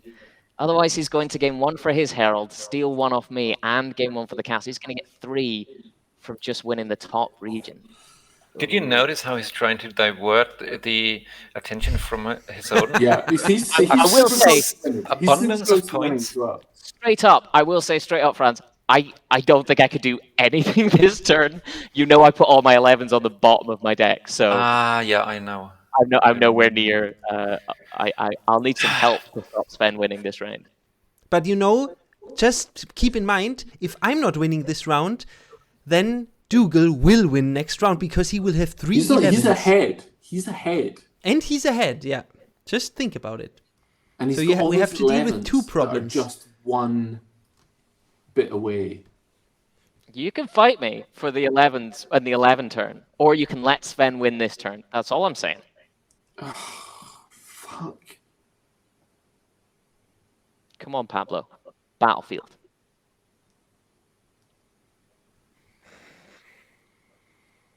Oh God. What the fuck? Franz! I don't. Oh man. Franz, ich wünschte, ich könnte dein Gesicht jetzt sehen. Hang on. Stop. Okay. Oh no, fuck. No. You can't think your way out of this one, Pablo. Unfortunately, I can't. It's gotta- no good. don't give him more. Oh, I don't. Unless Yeah, you no, can. fuck it. There you go. You Oh, two are in the Pablo. lead, so I'm going there. Pablo. I'm going Oh, there. dear. I'm going there. Okay, let's do this. Boom. As far as I know, I think I know what's happening here. Okay, so we need to do that. It's now or never. Oh my god. How are you so fast in placing your cards down? I have no trying to fucking buy clue myself what to time do. for so long. Yeah. You're playing this regularly, right? Yes. For You me. have played this game before? Have you played this game before? Guys, that's not fair. I'm getting a sense, yeah, that you know. That's it. When you're already. into 4 cards, it's like, oh god. And the worst thing is if you tie in the top region, because you're like, what if I tie somewhere else? I've used my 1 extra card. Right. Oh, yeah. It becomes so much harder when you're down 1 in your Yeah. hand size. Any powers that anyone wants to use? I don't think anyone has any, Pablo. No. Nope. No. Okay. Good. So, top region. 3, 2, 1, flip. Yeah. Oh, There Oh, raid and raise. Okay, so Okay. Does anyone want to play a card? it is me first to choose. Yeah. No, I'm not involved. It's No. not a tie with me. It is the uprising first to choose. Are you going to play a card? Yes, I will. Okay. Nobility, are you going to play a card? sure thing. And then finally, Pablo. Yeah. I'll play one. Okay, 3, Now it's 2, everything. Good luck, Sorry? everyone. Yeah. 3, 2, 1, flip. Oh, okay. Oh, this is interesting. Okay, do you have a shield to play, and then you can let Franz win, or No. you've only got your 10? Did you keep your 10 back for it? Oh, I'm gonna Pablo. run away from this fight. Oh my gosh. Oh, Pablo. Oh my gosh. If you You've would have a given him the shield. game unless someone chooses the battlefield. Yeah. Cool. So that is... Wait. So, Spain, where do you want to claim victory? Naja. Okay, yeah, good choice. Yeah, here's that So, one. You get So one one from for you? your token. You steal one. I will do it, yeah. One from you. And then I'm you get 13. One for the castle. One for myself. And one for the And one for the castle. castle. I'm at 15 right now. Yeah. Yes. But you got to make it to the end of the round. So Yes. the only chance anyone has is if they win the battlefield Yes. and steal off you. Otherwise, you've won this game. Oh God. Pablo, I don't know what you were thinking. Oh wait. Sven, do you want to play War Machine? Yes, I will. Yeah. Okay. Yep. Okay. 3, That's it. 2, I think he's got it. 1. Flip. Nice. Yeah. That's amazing. good. Yeah, Pablo, this is why you needed your raid and raise there. Yeah. I don't know what you were thinking up at the top. Yeah. So Well, I'm I at wanted to 17. steal money from both of Sven, them. you did use your war machine, right? Yes. Yeah. He did, yes. Okay. So Sven, you Sven. take. He took his 3, and then on to Well, the final 2. region. 1, 2, 3. Not that it makes any difference. 3, 2, 3, 1. 2, Fucking 1. hell. Flip. Well played. Oh, I took that. Oh, Pablo. I should have kept that 4 because I could I'll have take the played it necropolis, here. please. So I end up on 2 points instead of 1. Pablo, that was 100% your fault. No, it If only you played the party line. It's like it can't be on my shoulders. I only had 2 points. Guys, look at this. If I played this 6 instead Yep. of this 4, Yeah. Yep, I would have Yep. won up here you would have won up Oh there. my god. Yeah. Exactly right. easily. And I just had the worst Oh cards my. that turn. Wait. Hang on a second. Did Sven win at the top with a knife? Yeah. He did, yep. Oh my god. Oh Did my- you You have didn't a have an shield on extra hand? shield in hand, did you? What was I the last asked you. card you were keeping? You What, do mine have a was? shield here. No, you I don't. had to- Oh, that Oh, was just... Jesus Oh, you were down to Christ. 4 cards. Oh, no, you had a ruse. Oh, dude. Yeah. Okay. Well played. Well played. So I'm the Good, winner, right? Good Nice. win. I would have definitely had it next turn, which would have Yes. just been 3-11. So Wait, I just wait, needed someone else to cover me for one whole turn. But that was a good win. That was a really good win. Great game. Great game. Thank you Wait, very wait, much. why is the game Well over? deserved. He's got 17 points. 17 points. I think it's up to 20. It's up to 15 for 15 4 on a players. Aha. Okay, I get 20 for 2 players. it. This is why everybody was talking about we gonna lose now. Okay, get it. Yeah, nice. Well played. Thank you played. very much, Indomitus Rex. Very well played all, he said. Even the clans, you would say? I'm sorry. Yeah, everybody played well. And you also, you won Indomitus Rex, right? You betted on the, I will look up the chat. No, you said nobility for the win. No. Indomitus, you didn't get I it. was close. You did. You were coming were back there. so close. And also, you definitely had the round of the game. That's Oh. round in the start. It was mighty. You had 2 really good rounds where you picked to what everyone else was going to do. It was So final great. scores 17 for the 17 uprising, For uprising, I love that. So 12 for the gathering, 8 for the nobility, and 2 for the clans. Nice, So, guys. what I love about this is generally, in our maths, the nobility, the uprising, are the one faction that we're a little bit worried about. Okay, we've explored a few ways to just tweak their power a little bit up, right? So we've been playing this game for years, and so we've just been thinking but that was. They seem to suffer the worst in a 4-player game because a lot of their powers trigger of landing things, and what if there's no banners there, or they can get thwarted quite easily. But no, you totally still. So I think it's not something we were exactly worried about, but it's just because of the stats that we have. They're ever so slightly less in successes than other factions. But I think that's just Quite tricky to play. due to playing it lots. Like it just happens sometimes. Like flipping a coin and getting 60 heads and 40 tails doesn't mean that it's not balanced. So Yeah, it's that's good to right. see the Uprising win. Yeah. I mean, it's a great honor if you say that the Uprising is the hard faction. So I'm even more They are, full of yeah. myself right now. Sorry, yeah, but yeah. Hey, well played, and thanks so much for doing that. It was really cool to see a bunch of like super fun plays, and then like a real fight at the end. It just got like dark. So I loved yeah. it. This is a really nice game, and I do hope that you're going to publish soon-ish, because I want to buy it. That's perfect. That's the ultimate answer. That's so. Yes. We are absolutely in the final stretch now. Yeah, I can see that. It's totally playable and it's beautiful.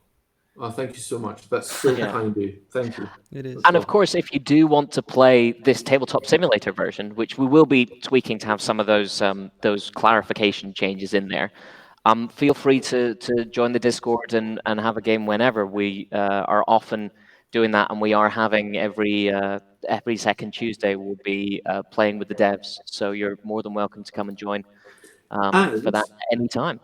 If you're interested, around design theory and things like that. So we have a solo mode in the game where you go up against this AI.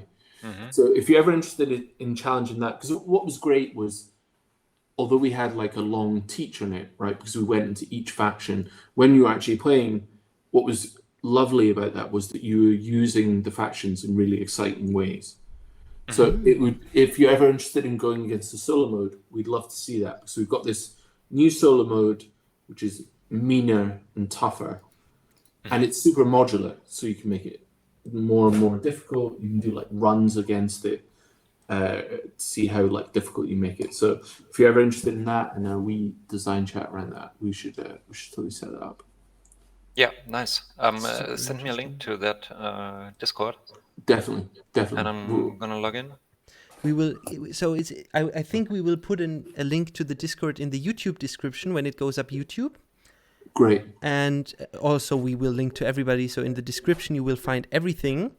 And I guess we call it quits here because we've been playing for 3 hours 10 and it is like late. So. Or are you still a little bit? Can we have 5 minutes of a little bit of design questions? Because we already talked about a lot of. I'd be happy to do it. Yeah, of course. Yeah. If you guys are okay. If you're tired, no problem. Great. No. So 5 minutes would be great because I, of course, am super curious. And Franz, you may have also 1 or 2 questions as well. But I would start with, because now you said there is a solo mode and you tweaked it out, and mathematically you said the Uprising were giving you troubles. One large question that I have, because I'm right now at a balancing state of the one game, the Engravers game. How mathematical do you get? Do you have spreadsheets? Do you have formulas? How do you do that? Or do you have intuition paired with some values? How do you do that? Yeah. So I would say that our approach absolutely does not denote the right way to do it. Mm-hmm. But for me, I think that one of the big advantages that we have, and one that I would encourage for any designer, is to keep your integers, to keep your values really readable. Okay, so if the numbers are fluctuating between high and low values, and then there's variables between mid-range to high-range values, or what is the lowest value comparative to the largest value, that makes balancing much harder. But if you keep all of the tweaks that you make within these a super readable spectrum, then you can feel the impact of each decision that you make, and then you can recall a decision, or you can double down on a decision. For example, in our game, if you had a single card, like a special card, that doubled the value of another card, that would have a massive impact, because then the maximum value of a card could jump from 12 to 24. So we currently don't have something like that. It's not that we wouldn't have it maybe in the future, but I would say that that's the first step to and then once your system is working, then you can prop add on top like further mathematical variance, right? So if you're interested in like seeing how values 1 to 5 work, figure those out, and then you can extrapolate out from that, and you've got all your readable values established at the start. So I totally encourage that. As far as like, yeah, sorry. No, I was just going to say, yeah, we do a lot. There's a lot of maths that goes into it at the start, for sure, in building the stuff. And we do have spreadsheets filled with scores and timing and everything else, and the amount of turns a game takes and all this side of stuff, which definitely helps with the balance. It's really interesting to see and have an idea and have something come into the game, and you think of all the obvious problems, and then you think of like, oh, this would be really good for this. But then actually playing it in the game, there's always something that you're like, oh, I didn't realize that. And it can either be a fantastic thing or it can be a game-breaking thing. And then, as you say, you go back to the thing. But it always, I think for almost everything in the game, it has started with the math side of things. And then you just built on that by hundreds of playtests. And really the stats tell it all, I would say, from my perspective at least. Interesting. Do you keep track of the stats of your playtests? Do you have a stat sheet? Oh, wow. Yes, wow. We have a spreadsheet which has who's won, how many players, which factions were against which, how long the game took, how many turns it takes, any extra notes, any tweaks we've done since the last one. And it's what's helped us definitely narrow down certain things.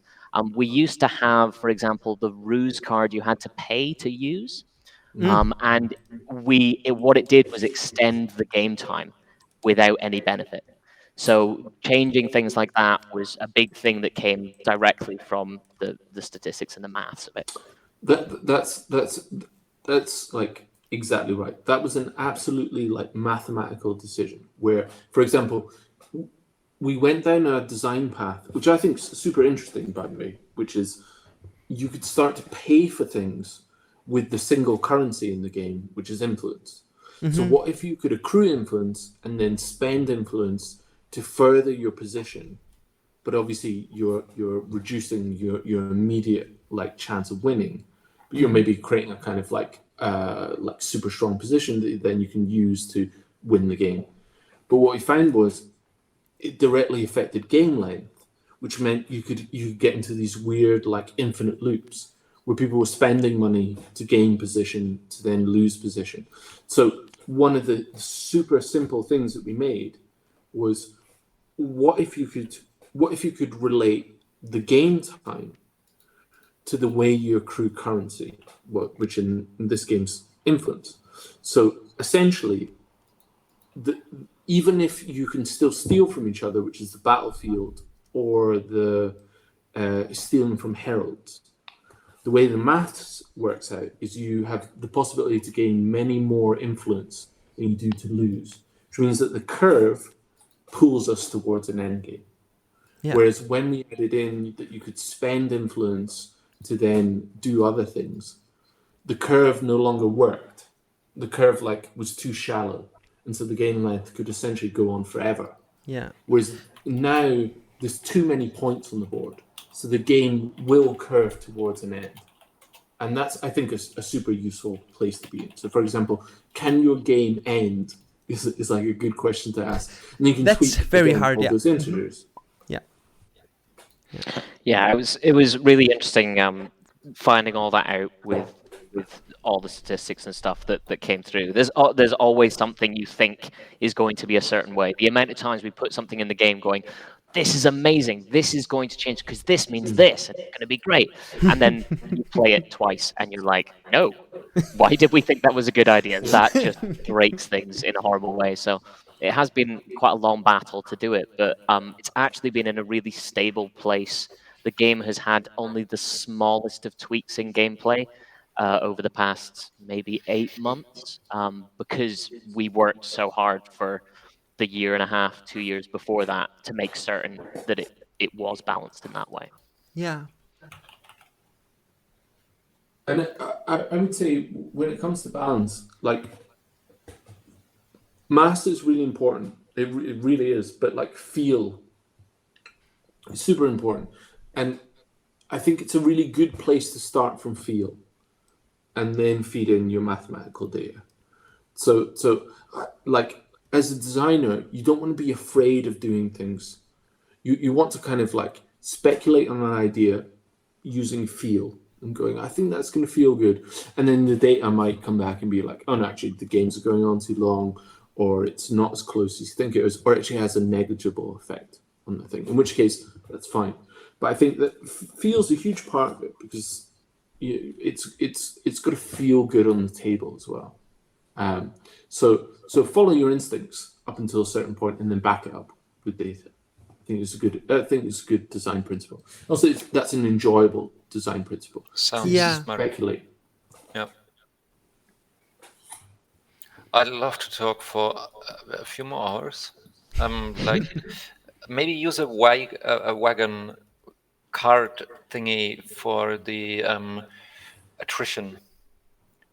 Oh yeah. Like you have 5 wagons in the beginning, and then they disappear one by one, something like that. Maybe we've got ideas of that. There's possible cubes, there's possible things. Because you are going to have a player board, it's a really good place to put that information, because it's right in front of you. My only problem was it might be, okay, you have a token only for that. Maybe it it gets a different use or something like that. Well, Franz, you're making a really good point there, right? Which is around like, when do you add like component complexity? So one of the ambitions of this game was to use a single currency. So there aren't a bunch of tokens, there aren't a bunch of currencies. There's one. There's influence, and you use that influence sometimes in weird places, like the Gathering that Dougal's playing uses influence to place on things, to track things, but it all like eventually ends up in the same place. So it's like, do we add an extra currency or like tracker?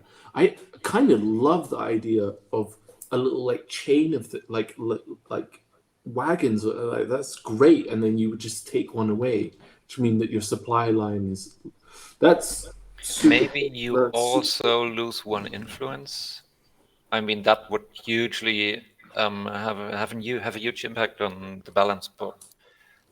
Well, my feeling is, if you ever drop below that thing, that's more of a punishment than you ever need, right? It's like your options are, for the rest of the game, permanently reduced. Yeah, sure they are. So I think that's but like, I kind of love the idea of you have a string of things, and then your supply lines have been cut. So there's one that's a super cool visual. I mean, our basic our basic idea is small cubes or something. So if we have those as wagons in a chain on top of the player board, and then you take one off every time you shuffle your thing, then it's right up there in little cubes of your own faction color of exactly how many cards you have in your hand. And then the Uprising that can potentially get an extra one, because it's this idea of like a little supply train thing. You just add an extra cube. It's super nice. And it's a good component for us to be able to add to it, because you can see the components we have at the moment, but there are, as I say, there's plans. We have miniatures for the heralds coming in, which would be quite elaborate pieces, almost semi-dioramas, hopefully. We also have the idea that maybe not initially, but maybe with stretch goals, with a Kickstarter, things like that, for actual tokens with 3D versions of the crowns for each faction for the order tokens. So there's going to be some nice, slightly more involved components anyway. So having that added to this tracker for how many cards in your hand is just another sort of feather in the cap for the game, and just to show it off even more, which is great. Yeah. That's cool.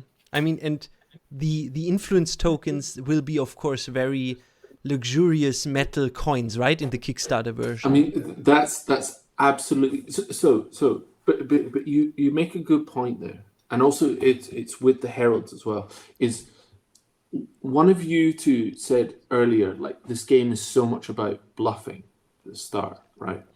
And like I firmly believe that. Like it's a game about, like, if you've got a crap hand of cards, you can still work your way out of it with some clever bluffing and maybe a use of an ambush or something like that, right? And so I want your heralds to be this big declarative statement that you place on the board as a kind of like poof. And I want the tokens that you hold, like the influence, to be an intimidating stack if you have a lot of them, because that makes you a target. You have a big stack of them. I want it to feel like a physical thing that other people notice and go, because the game is a lot about noticing when people are close to getting ahead and how you can counteract that. And so, yeah, I would totally want that to be a big chunky thing that makes that when you have too many of them, people go, "You fuck." Yeah, it was one of the more interesting sort of meetings we have. I remember when we first got the physical prototype, and we had these small pieces for herald tokens, and they were just really small, and we played around. And then one time, I remember we just brought out some big miniatures. It was you like grabbed some miniatures from other games. Giant monster miniatures from, I think it was Cthulhu May Die or something like that.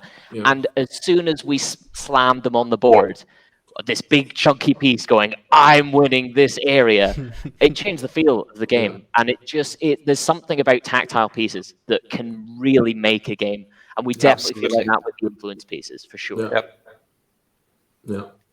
So the plan, working with a guy who's working on the new Fable game, and so he's helping us with the 3D models. So hopefully we'll have some big chunky declarative piece that we can use to represent them. We're just designing those at the moment and seeing how complicated and weird we can get with them. Yeah, sorry, and you go. No worries. If you had I would be willing to pay a lot of money for a stretch goal where I get like this huge stamp ring. Oh yeah. For a herald. A sigil? A signet ring. A sigil ring, yeah. Mm. Because you don't care about the person, the herald, that you send to that field. Yeah. All you do is, of course, you need it faction wise. The nobility needs that sigil ring.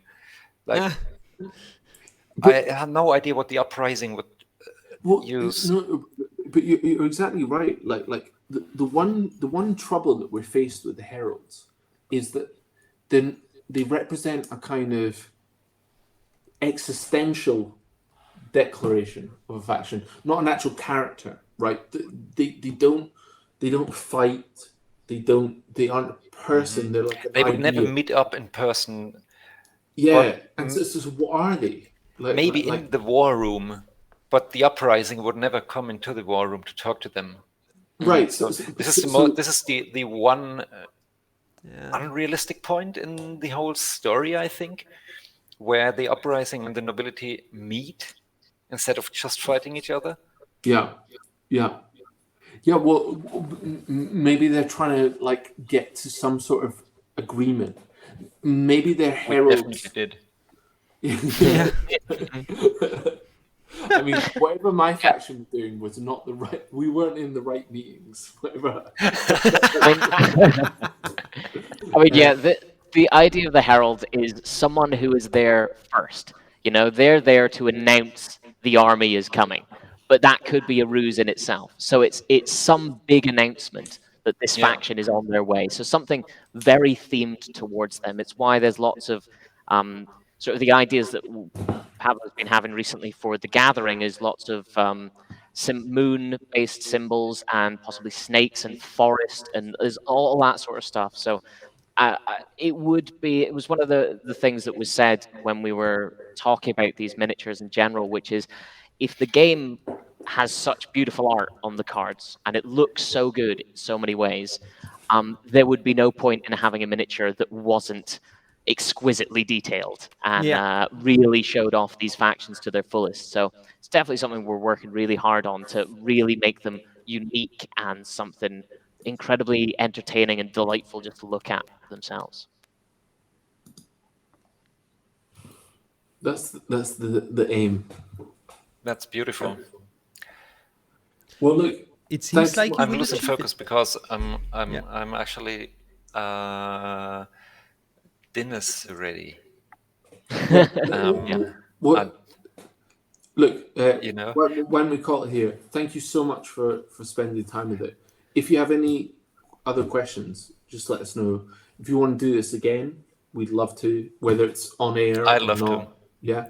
Okay. Let's definitely keep in touch. You've both got fantastic design ideas, so we'd love to do this more.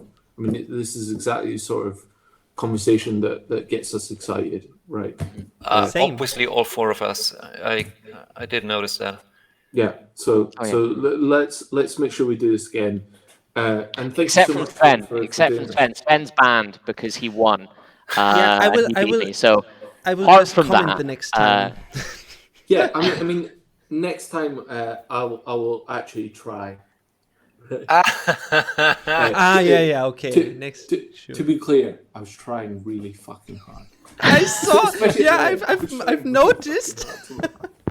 So to be clear, guys. next time I'll have a slight understanding how the game works, and I might get more than 8 points, maybe. Well, I have a question. 8's pretty good. 8's pretty good. I have a question, which is: would you play the same faction next time because you're like, oh, now I know how they work, I think I can play it better? Or is it more interesting to try something different and unique after seeing another faction? This is a question I always ask. I think I'd definitely go for another faction. Another faction? Same. Cool. Same. Yeah. I'd really like to see how the other factions I do want to play the nobility again.